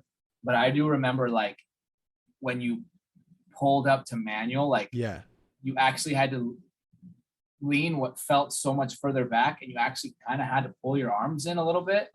But like when you did like no foot cans and stuff, felt like you had more room. And I didn't do Barspin this time, but I did flips. And I always felt like when you flip with Perfect 10s, the bars were literally like in your lap. I mean, this is when I first learned flips. Yeah, because so I didn't do them like I did now. Up. Yeah, but like it definitely, I didn't ride them for very long. And I think they were uncut at like 30 inches wide. Like here, there's probably a photo. There's probably a photo on my Facebook of me with those bars. I think next week I'm gonna do this. Yo, maybe we could have 3 of us, because I know the Mike from Dance Comp wants to do one of these Q&As, so I'll have him pop on. But if you're not doing anything, I think it'd be fun. I need a good person for a podcast. Hold on, let's see if it. Like, see, look, dude, the bar's crazy. Like in the chest. You're so tiny. That's like double flip body position. Sucked all the way in, head all the way back. Yeah. But like, look at this. Look at how big those bars are. Yeah, that's crazy. Those are huge. You've got like a 7.5 inch standover on the frame. And then 11 inch bar, 10 inch bars. Yeah, that was dumb. Nobody told me. I didn't have anyone tell me that it wasn't a good idea. And then ever since then, I've wrote 875 on BMX. Yeah, you switched it up. It feels better, right? Oh yeah, 875 still feels better. I think now to make it feel more like the mountain bike, I could ride 9. Yeah. but my bars are pretty much flat and straight on the mountain bike, so they're low. We had 3B no 3BDBD, okay, and then squiggles says says just want to ask, what is the best full chromoly or most chromoly around 350 to 500, 20.5 to 20.75, 21 BMX that I can buy online, and I'm a mid-level BMXer. Wow. It was a mouthful. So I think the Kink Whip, the 2022 Kink Whip, is going to be in that either the XL version's 21-inch top tube or the normal version's 20.5. It's full chromoly with double wall rims, and it's not out yet, but it's going to be out soon, I think very soon. And it's listed at around 500. It was 450 last year. It's going to be 500 this year if they don't jack up the price again. So that would definitely be your best bet. Kink Whip. Buy it from Dan's Comp through my link so I can make a little bit of money. But it's not out, so you just have to wait, I guess. I'll post about it when it's out because that thing's going to sell like crazy. They sold out so fast last year because everyone's talking about it being like, it's a really good deal for the price, so. Okay, this guy says Zozo says, for manuals, which would be better in your opinion, 20.7 with a 12.7 chainstay or 20.5 with a 13.2 chainstay? Ooh. I'm going to say controlling it, the 13.2 is easier because you have a wider balance point, but it's going to be kind of harder to get into. Yeah, I would say like once you're more experienced with manuals, the 13.2 is better. 12.7, like something around 12.7 or 12.5 or something is like what my BMX bike is. And especially after riding a mountain bike, which probably has like a 14-inch chainstay on it. It's pretty much like instant loop out for like 20 minutes of manually. Like I have to really I have to actually concentrate on doing nothing. Whereas like 13.2 or something, I feel like I would actually be able to like feel like I was pulling back into a manual. Yeah. Whereas on 12, because I ride a mountain bike, like you'd probably get used to it if you were riding that all the time. But I feel like it's just, there's front wheel on the ground and there's loop out. And there's not a lot, right? Yeah, on the 12.7. Yeah. Ground, loop out, and there's not a lot in between. But you get used to either one. Whichever one you learn on, you'll be the same. I don't think it'll affect you because you won't know the difference. Who was it in the members group, in the bike school members group? Was it Riley? He posted that manual, those manual attempts, and he has everything. What is standing up too much? No, his looked pretty good. That one? The long-haired guy is pretty recent. Oh yeah. But he Solus was the other one. Huh? Solus was the other one. No, right? Yeah, Solus was the one that was like looping out. I think it was Riley, but he has the form and everything. It's really controlled, but it almost looks like his chainstay is really short. I don't know the size of it, but you could tell because when he gets to that balance point, it's like a split second and then you're looping out. And with the shorter chainstay, that's how it is. You're like, let's say this is your balance point. This doesn't make any sense, but this is your balance point on a 12.7, and on a 13.2, you have a lot more wiggle room before you loop out or before you drop it. But like you said, it is harder to pop into it. With the 13.2, it requires a little more force. So I have a science for you guys. Okay, so basically, this is your bottom bracket. Now this is where you're standing. This is your wheel. No, that's your hand. Shut up. The closer that you move the wheel, when your feet are on the pedals, the closer you move the wheel to that bottom bracket, the easier it's going to be to pull that up, which means that if you were to do the exact same body position manual with a shorter chainstay, the balance point, the front wheel is going to end up being a lot lower to the ground. And the lower that front wheel is to the ground, the less like room for error you have. If you're just barely leaning back and that's enough to get the front wheel up and you're balancing, not much weight forward is going to drop the wheel down. And not much weight back is going to bring it all the way up and over. Whereas like the longer chainstay is going to force you to get your weight back a little bit more and raise the front wheel up a bit more. So you have more room to work with. But as I said, if you're just learning manuals, whichever one you learn on is going to be the same. You're going to figure it out. You get used to it. Yeah. Yeah. The biggest thing with any trick, right? Practice.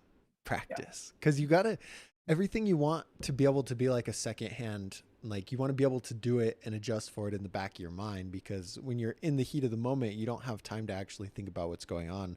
And so repetition is where that comes in, you know, popping into those manuals all the time will help you out. Mateo says, is the Kink X 2022 good even with single wall rims? And then he says, I mean 21. And the Kink, you mean the Sunday X, I think. Yeah, it's okay. All of Sunday's bikes, I think, are a little bit overpriced. And the X, if you're talking about the 2021, it has a double wall back rim, which in 2022 they just did 2 single wall rims, which is I'm angry about, but like what can I do, right? So the 2021 is actually a little better than the 2022 because it has at least 1 double wall back rim, and I think that's the most important spot to have a double wall rim if you're going to do it. Are mountain bike wheels double wall? Always. Or are they like, yeah? Always. Yeah. Always. They don't do triple Always. wall. And no, we don't do triple wall, and we do usually 32 spokes, sometimes 28. Ooh, weird. Yeah. No, that's why I had to get all new wheels before that before that contest in West Virginia, because I was just going to get a new hoop and lace those Specialized wheels that I've been running for the last like 4 years. Yeah. But because those came stock on a Specialized P3, those are 36 hole. Could not for the life of me find a 36 hole 26 inch rim. Does not exist. Really? Yeah, 26 already is hard to find. Most companies stop making 26 inch rims. It's all 27.5 and 29 for like the downhill bikes and the enduro bikes. Yeah, a 36 hole hoop, you're just not going to find it. Like I even had hoops in my garage that are hanging and they're 32. Yeah. They're 32 holes. So that's so weird. They're no help to me. Yeah. Quadruple. The man says quadruple wall rims. Jared went to walk his dog, but he's back. Jared, we've been talking for damn near 2 hours. That's crazy. He's like, yeah, I just went walk my dog, and you're still here. Hamza said something about where. Oh, and wait, back to Mateo real quick. I'm jumping around a lot. You're talking about the 2022 Sunday X. So yeah, it's okay, but you're going to be able to find better bikes for that price. Kink X. Yeah, no, there's no Kink X. He means the Sunday X. Oh, okay. Yeah. So yeah, you're going to be able to find better bikes for that price, but if you want to support Sunday, and it's out right now. That's the other thing, is that there's not many other options out right now. So I always tell people, get a bike, get into the sport, and then worry about the upgrades later. I think the amount of progression you could have potentially from now until a better quality bike comes out for the price is worth just getting that bike right now. You know what I mean? I hope that makes a little bit of sense. But yeah, I wish they had double wall rims. But again, what can you do? I'm going to send a strongly worded message to Sunday, I guess. That's what we'll do. Yeah, I tried to put my YouTube link in the bio or in this little chat. I don't think it worked. What's up to plug your YouTube? I was trying to plug it. Oh, it probably won't let you, so you don't spam the link or spam anything. Well, it let me do it. You just can't click on it. Oh, wait, hold on. Because it didn't come up for me, but I can put it in. I can make you a moderator too, I think. Oh. I just want everyone to go watch the BMX video game video later. Yeah, that video's dope. Nick made a really cool video, and how long did it take? Let's start there. So I got the idea. Well, I've had an idea to do like a video game video for a long time. Like I've always gone back and forth with like Skate, Grand Theft Auto, like a BMX game, but pretty much knew that I didn't have like the total skills or like time to pull it off. Yeah. And then finally one day I just went like, hey, I can make it at least 75% as good as I want to make it. And so I just took that whole month, designed all the slides for the menus. And a whole month. 100 Photoshop slides were exported to, be scrolling through the menus, and then filmed 4 or 5 different days with Sean. And then it took me about a week straight 40 hours to edit it. So it's like a month-long project. And for the longest time, it didn't even get over 1,000 views. And now I think now it's it at has like, a good amount. Almost I think 4, it's now at like 4,000. And I randomly get comments on it like, dude, this is going to blow up. And I was like, yeah, well, if it would have had 50K subscribers, it would have blown up. Yeah. Yeah, that's true. So everyone go watch that video and comment and make sure, let me know that it's not just me that thinks the video is cool. I'm going to put it in because I watched it. I think I stalked your YouTube before we partnered on Bike School because I wanted to make sure that like this was a good idea. You know, I was like stalking all your videos because like we've known each other for a while, right? And I was like, damn, Nick makes some really good videos. And I watched that and I was like, why does this only have like 700 views? Because it's pretty legit. Like Sean did good at acting, that everything's solid. So I just put that link in there. Yeah. Well, then Scotty Kramer. Scotty Kramer, remember he did one, but it was like not nearly as good as mine. I didn't even watch the whole thing, but I was just like, he's got like 500,000 views and it's like sick. Yeah. Because Scotty's famous, man. One day, Nick. One day. But did you see Maddie Kramer do that? We need to talk about that. Barspin, I don't understand. The story behind it, I didn't know the story behind it, but was it Tate Roskelly that said anyone that can do this will I'll send you $100? And the same day or the next day, Maddie Kramer did it, but with a bar spin. And it's like, whoa, what? That's crazy. I mean, because I knew I'd seen Tate Roskelly do that before without the bar spin, but I didn't know he like put up some kind of bet for it. So that's funny. Well, and I'm sure he was joking. Like if I could do something like that, I'd say I'd give you $1 million because there's no way in hell anyone's going to do it. And then when it actually happens, you're like, oh. But I think he sent like a screenshot, somehow like screen share. Maybe I could change it to, nah, it'd be too much work. I'll have to have a different slide set up and then we can like watch edits and like the stuff we're talking about. And that'd be fun. That'd be sick. Yeah, I was going to say something. Oh yeah. The BMX video game. See, like we could play that right now and watch it together.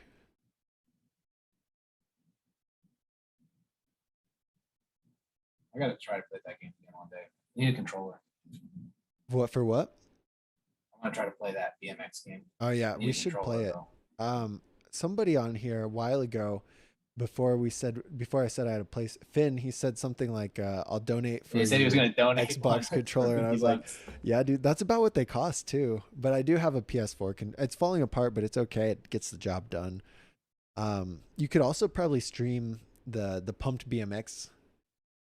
You're pretty good at that. Trail, right? Oh, I love Palm BMX. Yeah, Trail Boss. Trail Boss. Love that. I'm very good at Skate.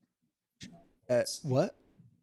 On the PS3 and stuff, the game Skate. Oh, yeah. I'm like professional. Isn't it crazy that they've had like Matt Hoffman's video game is so old and there hasn't been a new one? BMX is getting really popular again. I feel like they should do something. Is it just too hard or what? You see all these startups try to do it, but it's like... It's the fact that like, so when Skate came out and pretty much killed Tony Hawk, yeah, everyone kind of realized, so everyone went to this phase of like, oh, for skateboarding games, arcade style is not the way anymore. We want the realism. But for skateboarding, I feel like it's a lot more simple. You got 2 feet. The controller schematics of doing like, making 1 foot swoop and then doing these designs made a lot of sense for the flip tricks and stuff, and having one button control one arm and the other button control the other arm. And then when you like did a grab, you could like tweak it by moving the board that way. Like it made a lot of sense. BMX, way too complicated. Whoa. It's too complicated. There was too many moving parts. Like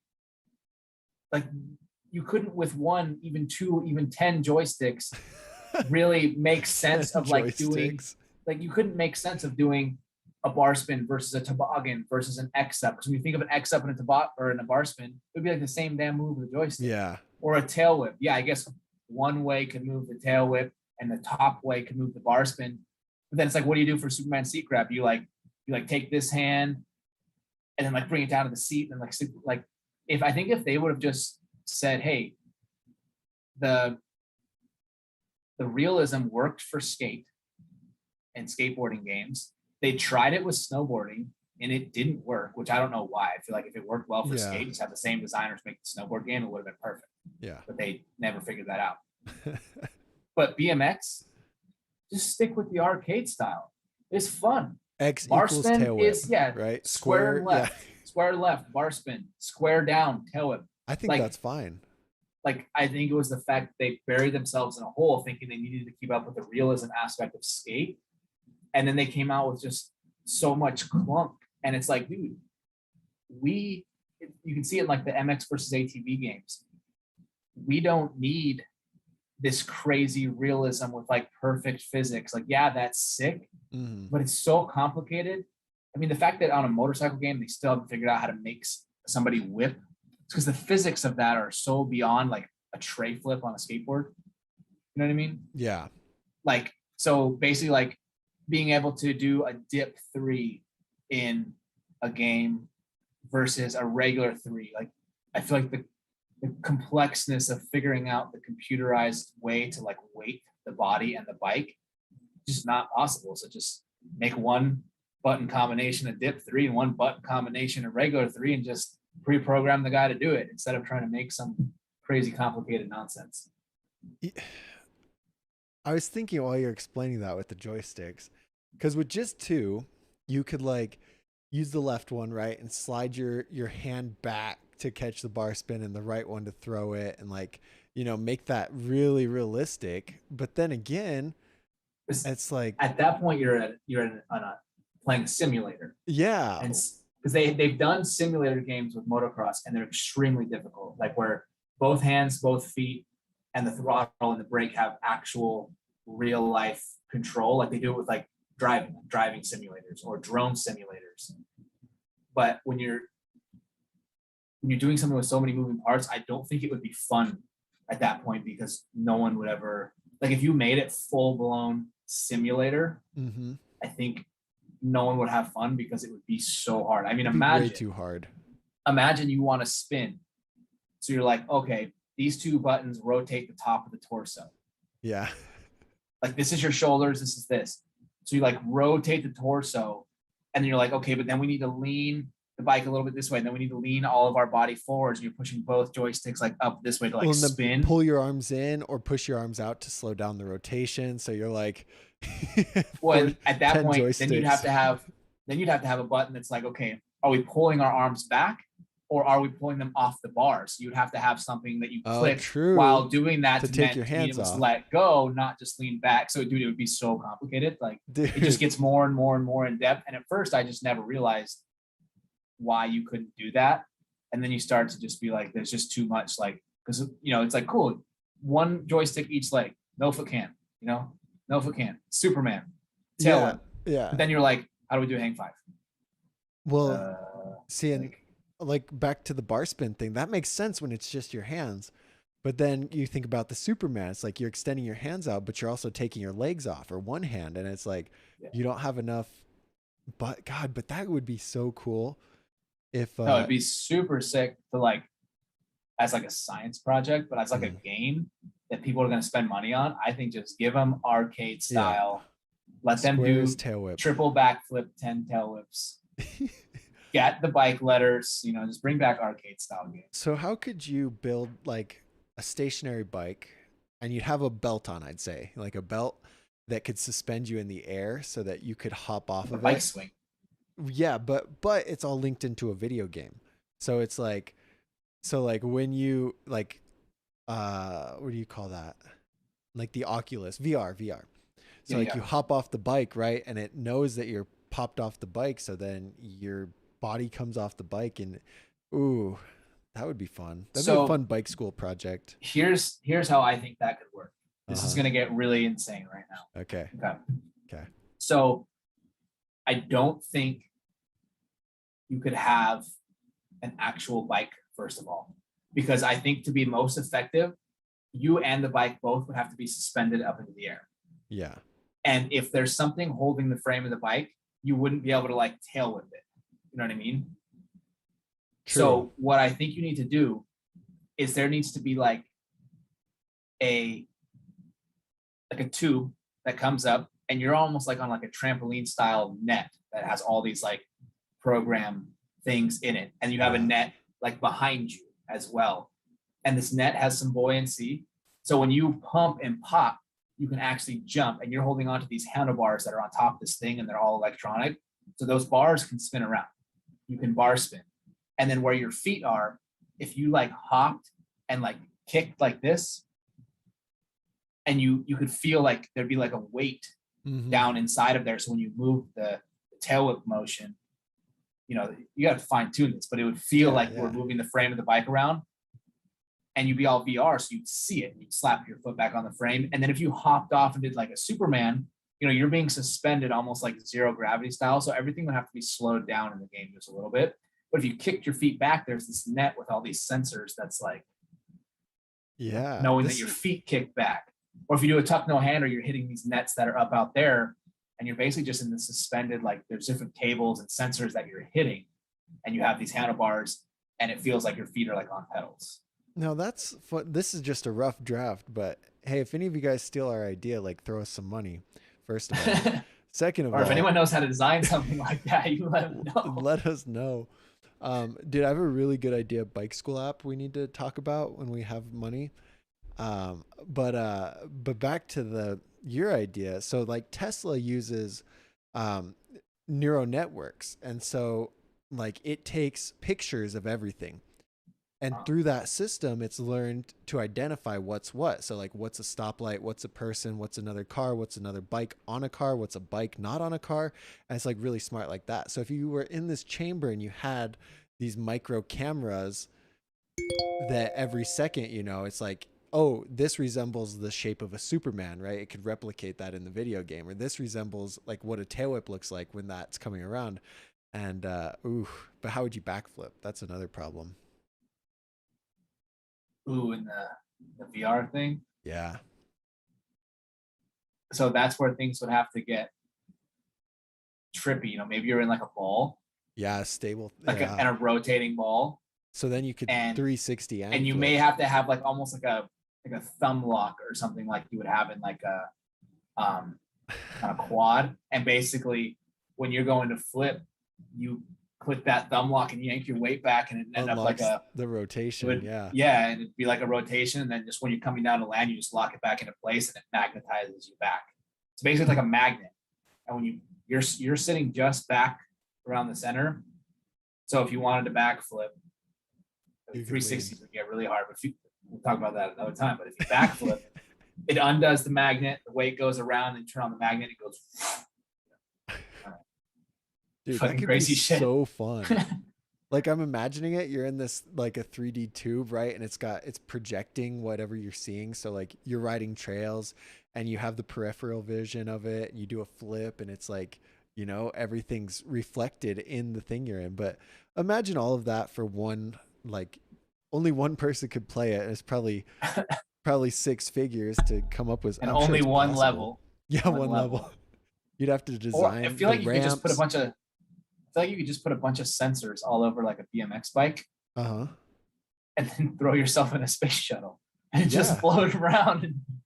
Well, that's what I was gonna say. Like do VR and just float around in a space shuttle. When I was like, how would you backflip? You know, you go in a skydiving chamber, and then you'd have to do it in there. So you're like floating around. You could 360, but that wouldn't be very fun, you know, for a sustained amount of time. Oh, it'd be so dangerous in that body position. You are on a bike, you would fall straight down to the skydiving thing. You just hit the ground. Yeah, because you have to be. This is how you float. You know, you just be hitting the ground. If you're riding a bike, you'd smash. Jared says, Doug, can you flare? I cannot flare. So I need to go spend some time at Woodward and just learn them. I don't know. I'll probably never figure it out. I tried a few times I did it fine in the airbag, but then I tried it like on the big resi, you know, and I just pulled back and land on my head, and I'm like, well, I give up.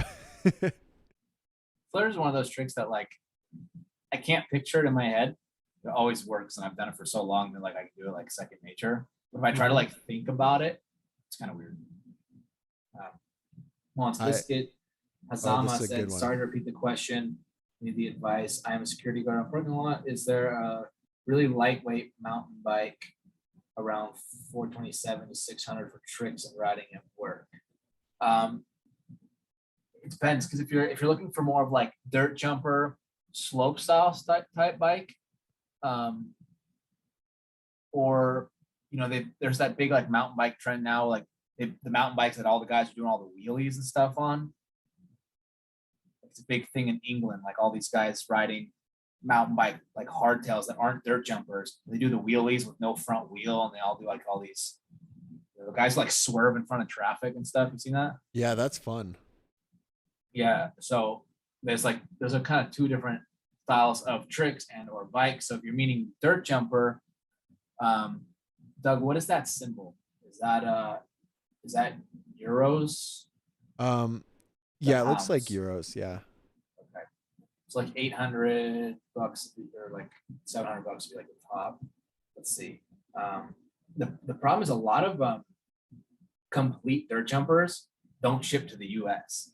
Like Rose Bikes has such a good one, but it's Germany only. He says street only, not for dirt. Like, does he want to do bar spins? You want to do bar spins, Hazama? See what I'm or imagining. Or more like you want to do like wheelies. Do people do wheelies on mountain bikes, or is that? I guess if he's using the Euro though, he could get a Rose Bike. Yeah, true, because he's not over here. Yeah. Dude, I accidentally posted 2 times today. I don't have it.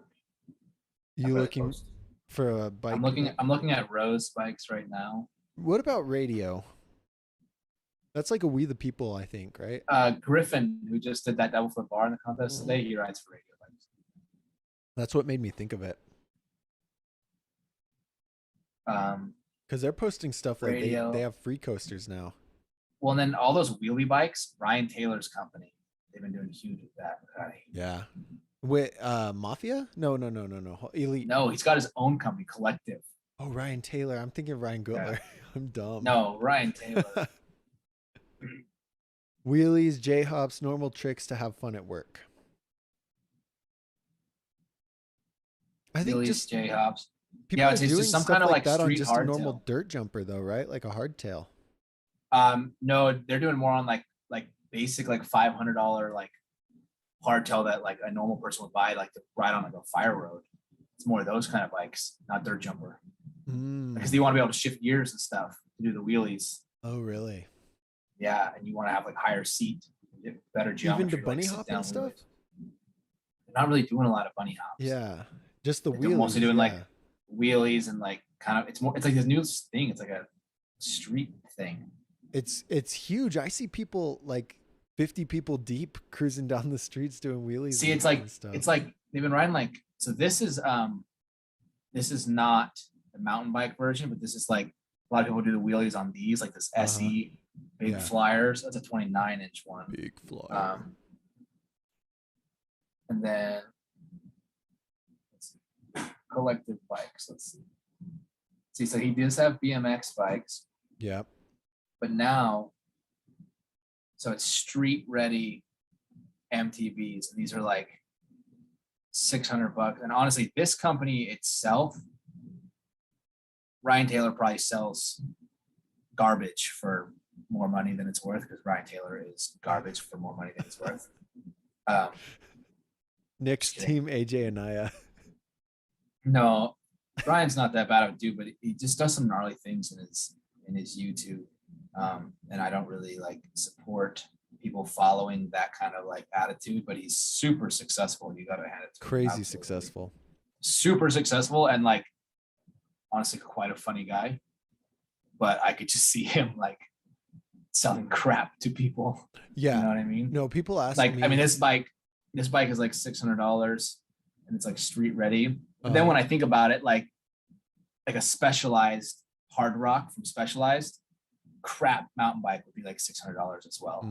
So I mean, I guess it doesn't really yeah, people ask me about his like his complete BMX bikes, like the Collective C1 and stuff, and it's, to me, it's almost the same thing as Mafia or Elite and stuff, but you are supporting like an actual BMX rider in a sense. But the thing is that, yeah, it's just you're buying his name, and more than anything, like they're just, cheap Taiwan bikes that everything is sold out on his site too. Loud? Like the dude sold out. Yeah, everything. Man's is like, definitely a millionaire. Oh yeah, he's got like 2 million on YouTube now. Jeez. He's just not my style of like video maker. Like, I know I want to do more like vlog stuff, but then I also hate the cringy vlog stuff that get a lot of views, you know. Well, that's the thing. It's like I make vlogs sometimes, but more I just try to I more just recap whatever I did. You know, I'm not just like, oh, this is what we're doing. We're gonna do this. I'm gonna do this now. I'm gonna eat this food. Like, but I feel like there's definitely like a niche, an entire genre of vlogs that is literally people either doing things that are illegal and or just showing off how much money they have and calling that like a genre or a skill or anything like that. It's kind of frustrating because it's just like, why was Tanner Fox 3 years ago getting millions of views for a video titled "Went on Vacation with 3 girls, Mom was pissed"? Like, who is watching that? Who cares? What 10 million people are watching that crap? Like, I don't get it. Again, Tanner Fox, super successful and like crazy talented kid. He's very talented, yeah. And it's not against him. It's against his followers. Like, why are you guys clicking on a video that literally says that? But then you have to remember they're like 11 and they grew up in an entire different era than myself and they don't think like me whatsoever. It's insane. Yeah, it sounds really entertaining, like that video. And but that's the thing, it's like people get really successful with just obnoxious stuff, you know. It's just like being obnoxious and crazy. And he titled one video one time, "Finally Met Kylie Jenner," and it was like a photo of Kylie Jenner. No, 10 minutes into the video, he goes, "Hey guys, this is my friend. She kind of looks like Kylie Jenner, so it's not actually Kylie Jenner." And that's it. Yeah. Or like huge fight in the parking lot was one title of the video. And it's just like a vlog where nothing happens, like 15 minutes long. And like, again, like 10-minute mark, him and his friends walk out of a restaurant and they're like joking around, pushing each other around. And someone from the restaurant says, "Hey, you guys, like, everything okay out here?" And they were like, "Oh shit, yeah, sorry." And I'll walk away and I'm like, oh my God, oh my God. That's how there's he's like the first one to do that. He figured out that you could do that. That people do it. Well, and there's a guy in this Facebook group and he'd share just, you know, kind of along the same style. It's like worst BMX crash ever. And I'm like, oh my God, I want to watch this. And I click at it. I click on it. It's a 12-minute video. It starts off, "Yo, what's up guys? Today we're going to go to the skate." And I'm like, this isn't the worst BMX crash ever. I got scammed. And so I'm like, bro, I'm not going to watch this 12-minute video to see this potential crash, but people do. And like that style of vlogging, it's like, I cannot support it, even though it's successful. It's, No, and like, if I don't want to watch my own video, why would I think that anybody else would want to watch it? True. I mean, I don't know, maybe it would work better if I talked more and just literally described everything that I did every day, but I wouldn't want to rewatch that. And I wouldn't want to show it to anybody else. Or if you just went around and were really obnoxious, like yelling at old people and stuff. No, and that's just not like, I'd rather just, I don't even know. I just think it's weird that people are like, it's kind of like, I've never understood people who watch reality TV. I never really understood that. You've never understood what? When people watch like reality TV. Like, oh, I've yeah. never really understood that. And this sounds kind of like the same thing where it's just people just like, they get this interest in people on the internet. And I feel like they just want to like, for some reason, want to know what they're doing every moment of every day. And I just think that's weird. Like, it's not only do I not want to watch somebody else do that, but I would love to build my fan base more and be helpful and educational. But I don't want to be showing you guys what I'm doing every day, all day. Like me chilling, eating sushi at the beach. That's my time. That's not your time. You know, like, is that weird? Like, I just think that not everything is necessary to be showing off. I don't know. I see a good amount of different aspects of it because 100%. You could, if you could feel like you're a part of that. If you're not, like, all your trips and stuff, that's super cool. It's like, damn, I'm not in wherever East Coast right now. And then you're like, oh, did this and this and this. It's like, that's cool to keep up on. But I see your point too. That is kind of weird. It's like, hey guys, just woke up. Like, I think I'm gonna eat some breakfast, and I'm having Cheerios today. Then I think we're gonna go to Home Depot. I need to get some stuff to fix the shower. It's like, I don't. People don't really care, do they? Or is their No, life well, and that so bad that they just to want to go, watch that? that's the thing. So to go back to what you kind of said and what we were talking about a second ago, the whole point, like I said, they talk about money they spent or doing Yeah, something illegal. When you think about all the successful vloggers, what are they doing in their videos besides being annoying? They're doing things that most people wouldn't get to do. They're exactly. doing simple things that everyone can relate to, like buying a nice watch, a nice car, going to a nice beach. They're doing something everyone can relate to that almost nobody gets to do. Or like David Dobrik has this group of friends that look like they party and just have so much fun all the time. Yeah.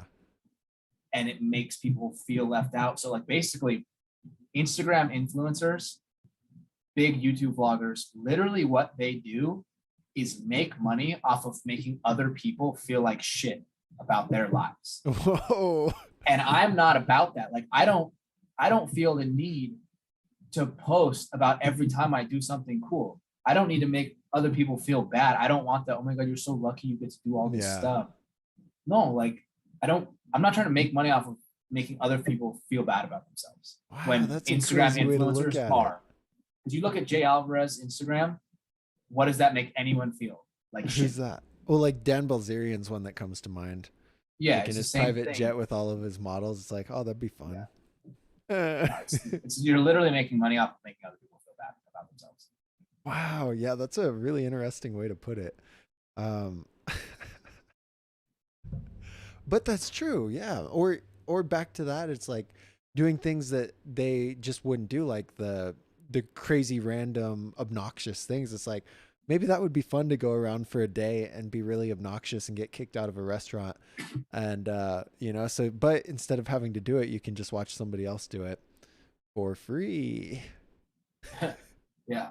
Or like Oh, I think I think the whole idea of like changing the way you actually live your life for your vlog is kind of weird. Like yeah. I totally understand like I mean, okay, I see this totally from both sides because I could definitely see like you have like a video series and you put on like a persona, you have a character, you know, and like your series of vlogs has like a character, not scripted or anything, but you kind of have this like way that you approach things, whereas you maybe, I mean, it's kind of like comedians. They all have this character that they are on stage, which they may or may not actually really be. Mm, Um, and so I get that, like putting on this persona, but the fact that it's like, if you're like a kid that doesn't really break the rules, and then all of a sudden you're like, hey, let's do like some crazy prank that we might get really in trouble yeah. for my vlog. It's like you're just stretching, or like, you do content about certain sports, and then all of a sudden you're like, oh, I'm gonna go climb this skyscraper and put my feet off the edge because I saw this gets views. I don't think people should be doing that kind of shit, like changing their lifestyle based Yeah. off of getting views. Because there's a Um, formula that works. I see it over and over and over again, and I'm well, not and into that formula. it's like there's a line there where it becomes like showing what your life is like, and then almost like lying about it to portray something different, which is, I don't know, I feel like Keeping Up with the Kardashians and stuff like that, a lot of it's really stretched to make it more entertaining.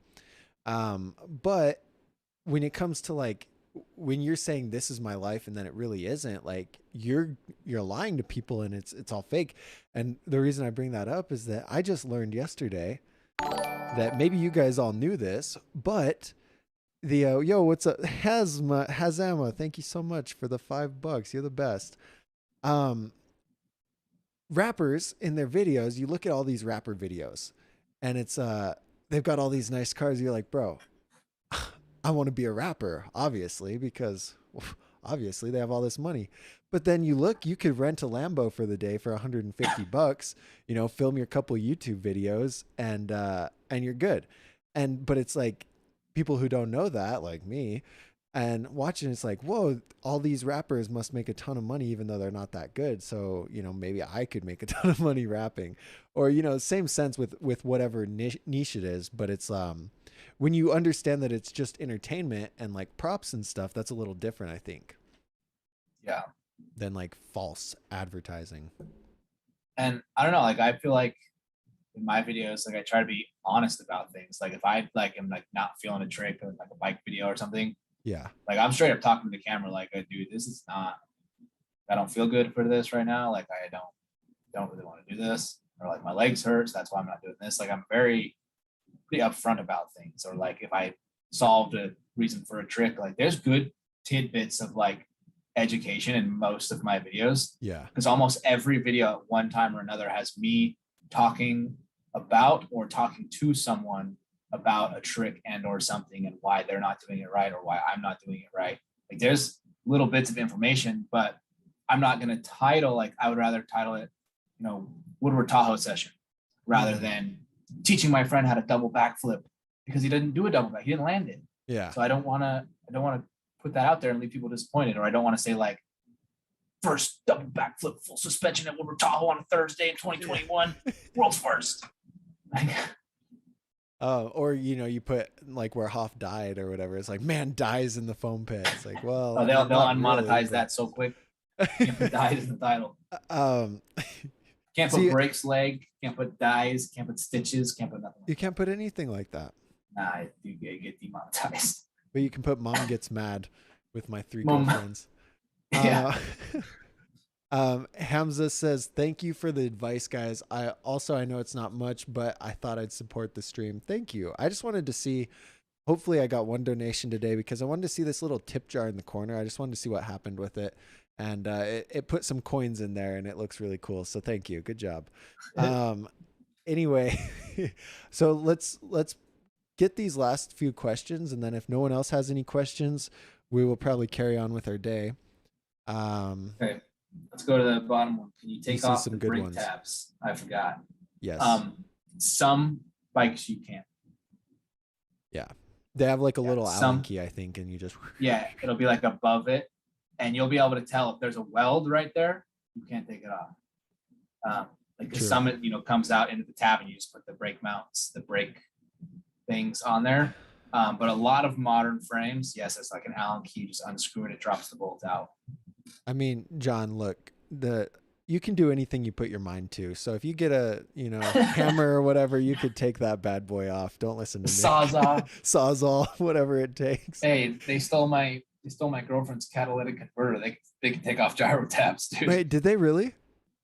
Yeah, I didn't tell you about that. No, my mom posted on Facebook. She's like, "What's all this about catalytic converters?" And like, apparently people are Honda stealing Element, them. the black Element. Yeah, in front of my parents' house a couple weeks ago, someone stole her catalytic converter, and the shop said that right now it's so common that they can't even get catalytic converters and O2 sensors made by Honda right now to replace it. Yeah, and they charge us like $4,100 as an estimate, and then without even telling us, the insurance company totaled it and took it to an auction place. Before, when we actually first got the notice that it had been totaled, we said, no, we did not sign anything. Like, nobody's been. And then we had to, and then we called the shop and they're like, oh yeah, they already took it to the auction place. And we did not, it was gone at an auction place before we even knew what like the estimate or anything was. Anyways, my mom fixed it. The car is back at the house. And when I get home, we have to find someone to put an aftermarket catalytic converter. That's crazy. You always have the best stories. Poor wild car. Stuff. I know that. Well, and apparently they're worth a good amount of money right now because it's like supply shortage or whatever. Lucas is back. Lucas, we missed you. Did you see Hazama's clickbait title? Hamza, 3 weed smoking girlfriends watch me crash. Not clickbait. Not clickbait. See, that's what it is. If you put not clickbait ever, yeah, it's very clickbait. I was going to title every video "not clickbait," like nothing else, just literally because it's actually not, it's not clickbait, not clickbait, not clickbait, not clickbait. No other words. You guys are fun. See, isn't this fun? I like it. I think it's fun. Imagine we had like 200 people in here. I know. Soon, one day, or 5,000, like that Reddit guy you were talking about. Oh yeah, everyone tell all your friends. Tell your friends to come hang out with BMX and Chill. Guess that's not we do a lot of mountain. I'm gonna find like a consistent day of the week to do this on. I used to do them every Friday, stream on every Reddit. Sunday, and just because it is a lot better when you schedule it and like people know. But with work, I haven't been able to do Friday, so now it's Saturday. But I missed 3 weeks. Everyone was pissed off at me. I'm like, bro, I'm sorry. I'm so no. I don't think anyone was really mad. But JDA was like, yo, when are you gonna stream again? And I'm like, I'm sorry. We back. But we should do a bike school one, like pretty often. I think they're fun. Oh yeah, no, absolutely. And I mean, we'll make them shorter for. So This guys, is like this is kind of like a long form. Like usually, I don't think they'll go this long. We just yeah. both happen to be like I just happen to be doing nothing right now. Usually they go like this doesn't feel like it's been that long. It feels like it's been a fair amount. Bro, my haircut, the guy took 2.5 hours. What? He does really good, but he takes so two and that's how long the stream's been going on. 2.5 hours. Yeah. Well, I mean, what we started at like what, like 110, 115. And one The time actual like, yeah. Oh yeah, I guess you're on time. It's 3:30, so yeah, almost 2.5 hours talking about who knows what. Dude, lots of good information in here. No one's gonna rewatch it, but I think a few people actually do. But then that's why I also like to like clip them and post them up. The important parts. I don't know if I didn't record this, so I don't know how it'll work with both of us. I don't know. I think YouTube it'll post like this, and maybe I can download it and then crop sections. Yeah. But I think what's cool about doing live, you know, especially if it's long form like this, where it's like an hour, 2 hours, you know that really no one's gonna like go back and watch it that missed it, really. yeah. So you can kind of like you can give away like really solid tidbits of information that you wouldn't put in like a normal YouTube video, you know? Yeah. Because like you're just rewarding the people who are actually around. watching. Yeah, like I mean, not that really anything that we could tell you is like super secret or like that I don't mind sharing. But if you know someone, if you were trying to give away some secret sauce, you know, you could hint at some secret sauce in a live because you know the odds of someone finding that secret sauce in a 3-hour video or knowing it's there. Yeah. You just got lucky that day. You just got kind of like luck out. Or you can hear people talk shit about female BMX riders or, you know, whatever. We did not talk any shit. No, we would never. This has been very. If you think we talk shit about female BMX, go back a couple hours. And watch the whole thing. That's how we'll get you to watch. If you find anything, let me know. BMX JT, what's up, man? I don't know if I said what's up already, but you're always in the lives. You're a little late on this one, you know, very late, but it's okay. It's okay. Woodrow Wilson says, "What's up? You guys are awesome. Hey, Stranger Crux or Stolen Sinner? I'm gonna agree with Lucas. Go with the Stranger for sure. I don't know. One of my friends is like really adamant about Stolen, and I just don't see too many good things about them. I don't see any bad things, but I don't see enough about them. I think they're just pretty average. But then again, I don't particularly like the Stranger guy either, but that's just personal preference. Lucas says Stolen is garbage. Yikes. John took off his brakes because he's bored. Brakeless is the best way to go, I think. I always noticed this when I rode brakes is like I'd tap my brakes before any tricks. And like any trick I'd tap it, and it was kind of like a crutch for me. So I just took them off because then I had to figure it out. But Nick always rides brakes, so I don't know. Always. They help with certain things. Andrew JB says, "Wait, you guys go live? I didn't know that." Is he on Facebook? Yeah, I said this is a first. Dolan, my dad says, "Doug, what's your take on the Sunday model C24? For me, would that bike feel really stable like the Fit Trail, or is that still a really quick, twitchy geometry?" I think the C24 is a 24-inch, isn't it? I'm pretty sure, which would mean it's like it's not going to be like the Fit Trail at all. Yeah, it's like more of a cruiser. So it's definitely going to be the opposite of I mean, the Fit Trail's big, but I don't know what it is. It's like when you go from a 20-inch wheel to a 22 or a 24-inch wheel in this case, the whole geometry is just like thrown out the window. It's just a whole different thing. It's not really for tricks. I hardly ever see anybody on a cruiser do tricks per se, or even jump them. Like you either go 20-inch BMX or 26-inch dirt jumper, right? Yeah. No, Dad, stay away from that bike, dude. Dad, get the I dark feel wave. like, so like kind of like what I've always said this too, like a 24-inch BMX bike, to me, it a BMX bike and like a dirt jumper feel relatively the same when it's just bigger. You know what I mean? Like when I do tricks, it's pretty much relatively the same. Like handlebar, like grips to feet feels pretty much the same on most BMX bikes, most dirt jumpers. I feel like when you get to 24-inch wheels, like cruiser style, they never figured it out. It more just feels kind of like awkward and bulky. Like the geometry they've never figured out the way to like make it relative. Like whereas you can like stunt, like you would never catch me doing like a double flip or like a cork 7 or something on a 24-inch BMX bike. But I can do it on a 26-inch dirt jumper. But a 24-inch cruiser, it's not just like, oh, it's a little bit smaller. No, it doesn't feel the same at all. Yeah. Yeah. You know how some carriers give you so little? I think pedals are too for your high. older busted phone, you just end up living with it? Pedals are too close. I think it's kind of funky altogether. Jared just shared a link for a bike and I clicked it and I'm like, I don't know what's going on with this chat right now. Anyway, yeah, it's not the same at all. And I feel like I could hop on a dirt jumper and feel somewhat comfortable on it, but hopping on it, like I've rode a 22 around the skate park and it's like, this is not fun. Let's see, someone else said he found a Kink Splendor pivotal seat for 10 bucks, pounds, euros. And the condition was really good. I haven't installed it. Is it any good? Yes. Seats, a seat. Yeah, I mean, you have any more to say about a seat? A seat? I would say a seat is pretty much a seat. Like, yeah, dude. Look, I rode a plastic pivotal seat just to save weight, and like it was not comfortable. And now here's what I will say about seats, I guess, is the weight you're going to save isn't worth sacrificing the comfort. It is nice to have a nice seat to sit on when you're just chilling, especially if you end up talking more than riding like me. But that's all I got on there. Yeah, I think most seats are good. I think there is no seat that's better than another one. I think you'll decide if you like that seat or not.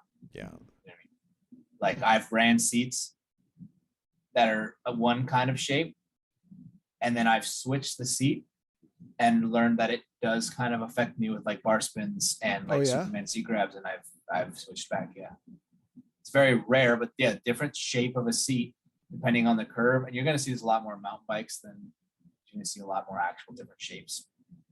But otherwise, like I like the thicker seat. You can grab it as long as it's not one of those like old school Nyquist ones. Yeah, I rode one of those at a contest once for hardtail because I broke my seat. I rode a big old one. Like a big old one, like a Walmart one with the springs and stuff. No, like one of the old school like Haro ones. It's got the perfect spot for your butt. Oh, imagine that. All right. Now we got all these comments coming in. I know. We're like, hey, we're about to get off, and everyone's like, hey. Yeah, they're probably like, oh shit, you guys have been talking forever. Now we gotta get our questions in. Taylor's probably coming down to y'all. I admire you guys for sitting through. Like we ranted about that hypothetical VR simulator forever, and like you guys they're like, I don't really want to listen to this, but I really want to ask my questions, so I'm gonna wait till they're done and then hang out. And Jared's got his kids, so he missed a lot of the stream. It's okay. One guy, Black, commented on the stream I did last night just to test it. He said, I really miss the Friday ones because Sundays or Saturday is a hard day for me. I'm going to try and get back to, imagine Friday, Saturday, Sunday. I don't know. That'd be cool. If I get enough like traction with it to make it worth that amount of time, I definitely do them more. But it's kind of more, I don't really get much out of these. So it's more me like giving back to you guys who watch the content and give you guys the chance to really get feedback and get answers to your questions. So it's kind of hard to set aside a bunch of time. Taylor looked like a ghost walking past there. You guys got to go eat tacos or something. Didn't you say that? No, what time are we going? She's like 10 minutes ago. At like 5. No, she just got in the bed. She just laid in the bed. You hear that, guys? We got 4 more hours of this. So no, my 5. Oh, you're 5. That's in a few hours, huh? It's like in an hour and a half. But there was a question I about probably got like 10, 15 minutes before I gotta explode and go about it. In my opinion, Merfaniel says the Sunday 2022 Primer is a good bike. What are your thoughts about it? For a brand new rider, it's okay, but it's low quality, it's beginner quality, it's high tensile steel single wall rims, and I think the front wheel's unsealed. So if you're just starting out, it's going to be okay. Granted, the Kink launch is $20 cheaper and it's the exact same quality. So I would definitely recommend the launch over the Primer. But again, it's just beginner level thing. If you're doing like 360s and 180s down stair sets and grinding handrails, it's going to not last for you. So there's that. Like we got a lot of seat talk, huh? Yeah, sitting on plastic. Yeah, Gillibee seat does feel like plastic is nothing. And those are for the guys that don't pitch on a Barspin. Like Sean has one of those. Okay, so what's the first part you change to save weight from a complete stock bike?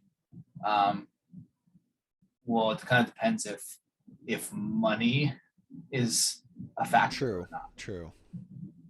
Like, do you want to know what is actually the most effective, or what I personally would change first if I couldn't just rebuild the whole bike? If you had a ton of money, which one? I'd build new wheels, 100%.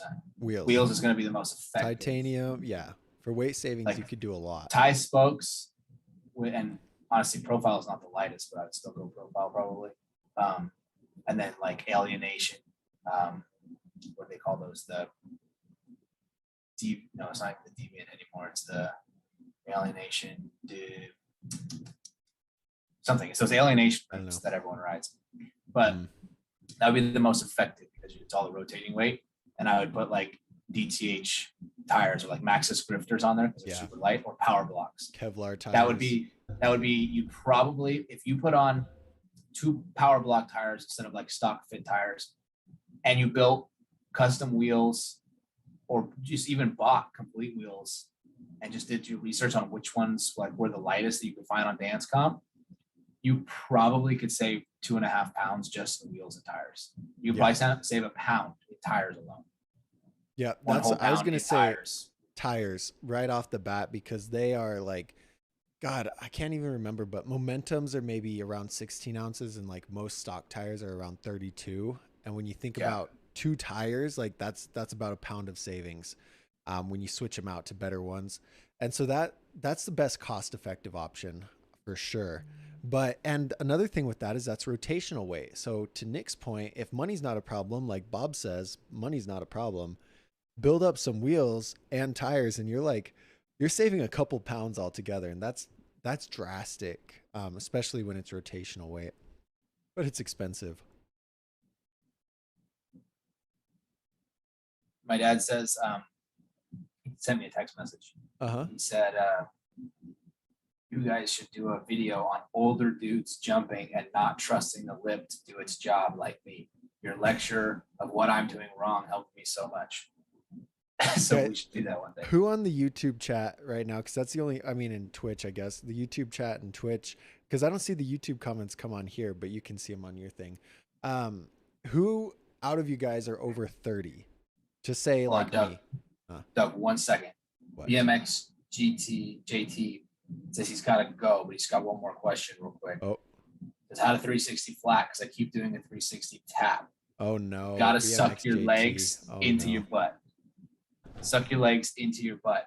Once you get to 180, do not keep those legs straight. Don't let the back end fall down.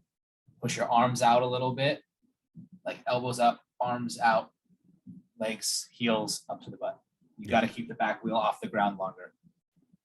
Yeah, that was a big thing we touched on, like in bike school, is like, yo, you can 360, you can throw your body as hard as you want, but if you're not sucking up your body, you don't have that extra time in the air. So it's like you need that extra time to get it around and also stay level.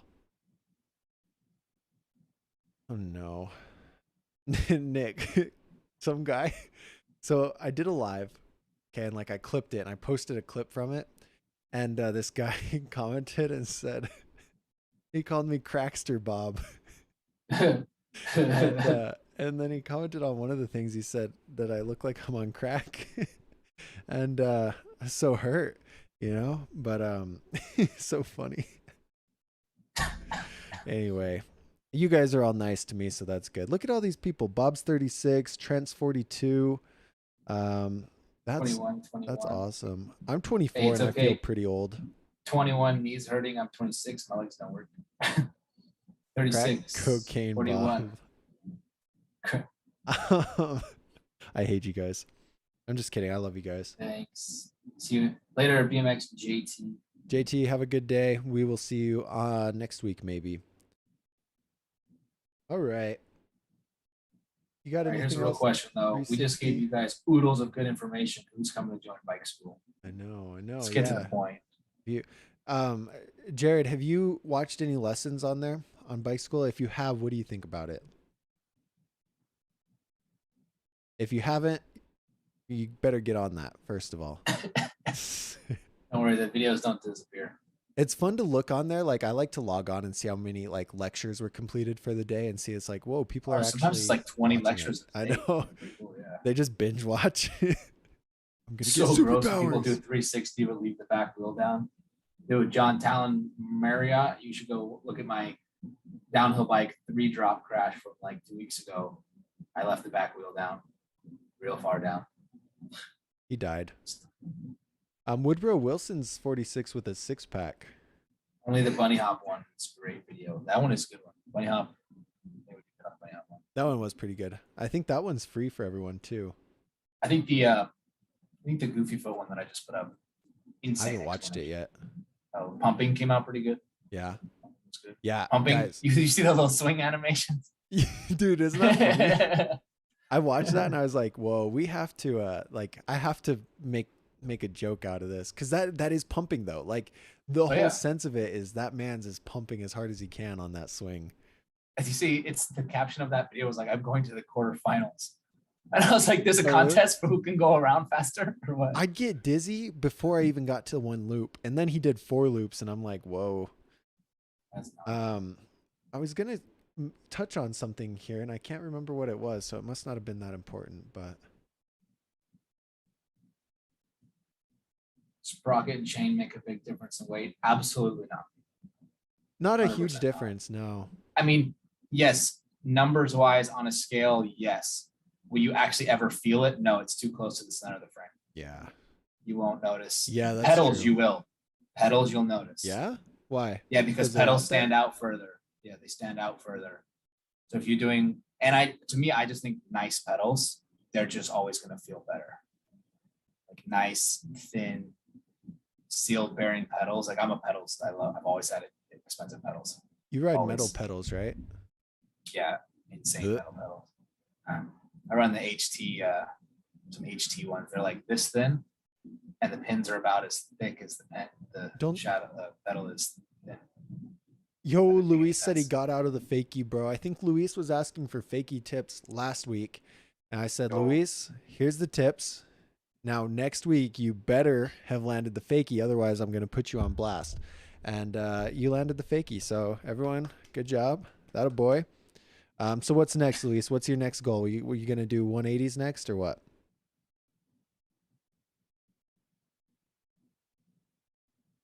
Okay, that's fair. Jared only enrolled yesterday. So, like, one video is pretty good. Pretty good. Is that yesterday? I think so. Was it? Maybe it was the day before. I don't know. I don't know what day it is. I think it's Saturday. It all feels like the same day, so. I don't think it was yesterday because I didn't leave the house yesterday and I think I was outside. Yeah, you were on the lake. I was at the lake. Yeah, that was a few days ago when we got the notification. Yep. Dude, that's like right at their house. They just walk out. Their backyard has a deck, like a staircase, and just goes down to their own private dock, and they just drive out onto the river. Taylor's parents? Chesapeake Bay. No, her aunt. Oh. Yeah, her dad's sister. One of them. No, I was gonna say, we need to go to Denver. That's got to be our next trip. Okay. I've decided. I went to Denver in May. It rained a lot. Oh. Oh yeah, when you're back doing stuff, like it'll be winter. Maybe we don't want to go to Denver. Yeah, October? Not in the winter. All right, guys. I think that's about it. I don't see too many more questions. We're at almost 3 hours. I've got to eat lunch now. It's like it's lunchtime.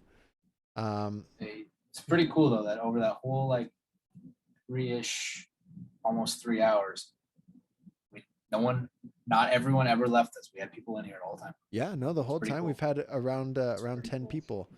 Yeah, Chase says we'll take Zach to Denver. Chase, when I saw Zach sold his motorcycle, I was like, yo, maybe he'll get back on the BMX, and hopefully he does. You know Zach Scaroni? I feel like he was at one of those dirt contests that you did way back, the Adrenaline Obsession days. Wait. Hold on. Who? Zach, like as in like Vegas Zach? Yeah. Yeah, the one who we saw at in Simi. No, Simi? Yeah, when we went to bike school. No, not that one. I'm going to send you his Instagram. I feel like you know him because he went to one of the dirt jump competitions in LA long time Zach ago. Cironi. Yeah. Like Scirone. Yeah. Yeah, that's the Zach who was with us. He was a Chippendale in Vegas. Yeah. And he was the one. He was there at Safeway Bike Park. Yeah, he was. It was the first time I've seen him on a BMX bike in so long. He was there and he did a front flip, remember? I was not there with you. Yeah, you were. Bro, no way. I think that was that first day. You're thinking of a different time, I think. I could be thinking of a different time, but I'm thinking of the same person. Yeah. Okay, yeah. But I'm pretty sure it was when you were there. Zach met Chase in Vegas way long ago, and he's like, my favorite story is at the indoor park there. He's like, you got to be careful with this, like, well, I think it was a resi. He's like, you might hit your head on the roof. And Chase like, no, what? No. And Zach almost did. And then they've been best friends ever since, I guess. Yeah, it's crazy. He's a Chippendale, huh? It's like, dude, I think he was there either the first time that we went. Because remember, we went twice. Mm-hmm. And the first time was like bogus because the camera stopped working. Yeah. Bad day. I think he was there that day. No, because I would have remembered. Been like, Zach, oh my God. See, that is right though, because whoever I was with, they did not know him. Okay. It was probably when I had to with like introduce Tyler him. and stuff. Yeah. That's crazy though. That was kind of recent, huh? I didn't know. Could have been when I went there with Jake Leva. Yeah. Could have been then. Yeah. Wasn't me, sadly. Sure. Or Spencer. Shoot, Spencer. Oh my God. John lives in Oklahoma. John, I want to go back up there. That's like literally my favorite park that I've ever been to is the Matt Hoffman Park. So good. You never been? It's got a lot of graffiti now, but it's pretty solid. Jared got the S&M Ganja grips. Nice. And okay, cool. So I think that's it, guys. You guys are awesome. We'll see you next week. Follow Nick because Nick is very informative. And it's Nick No K, right? NIC_NO_K, but on YouTube it's just Nick Hilton. Nick Hilton. But secret thing, guys, we're gonna start a bike school YouTube channel soon. That's more around like helping you guys get better at BMX, and that way I'll just keep my channel for and mountain bike. Yeah, or mountain biking, getting better at bikes, and then we'll keep my channel for helping you guys find the right bike, and then bike school for helping you actually figure out how to use that thing. So, and then my channel is pretty much just videos and traveling, bike stunts. That's what yours is, yeah. Stunts. All right, you guys are awesome.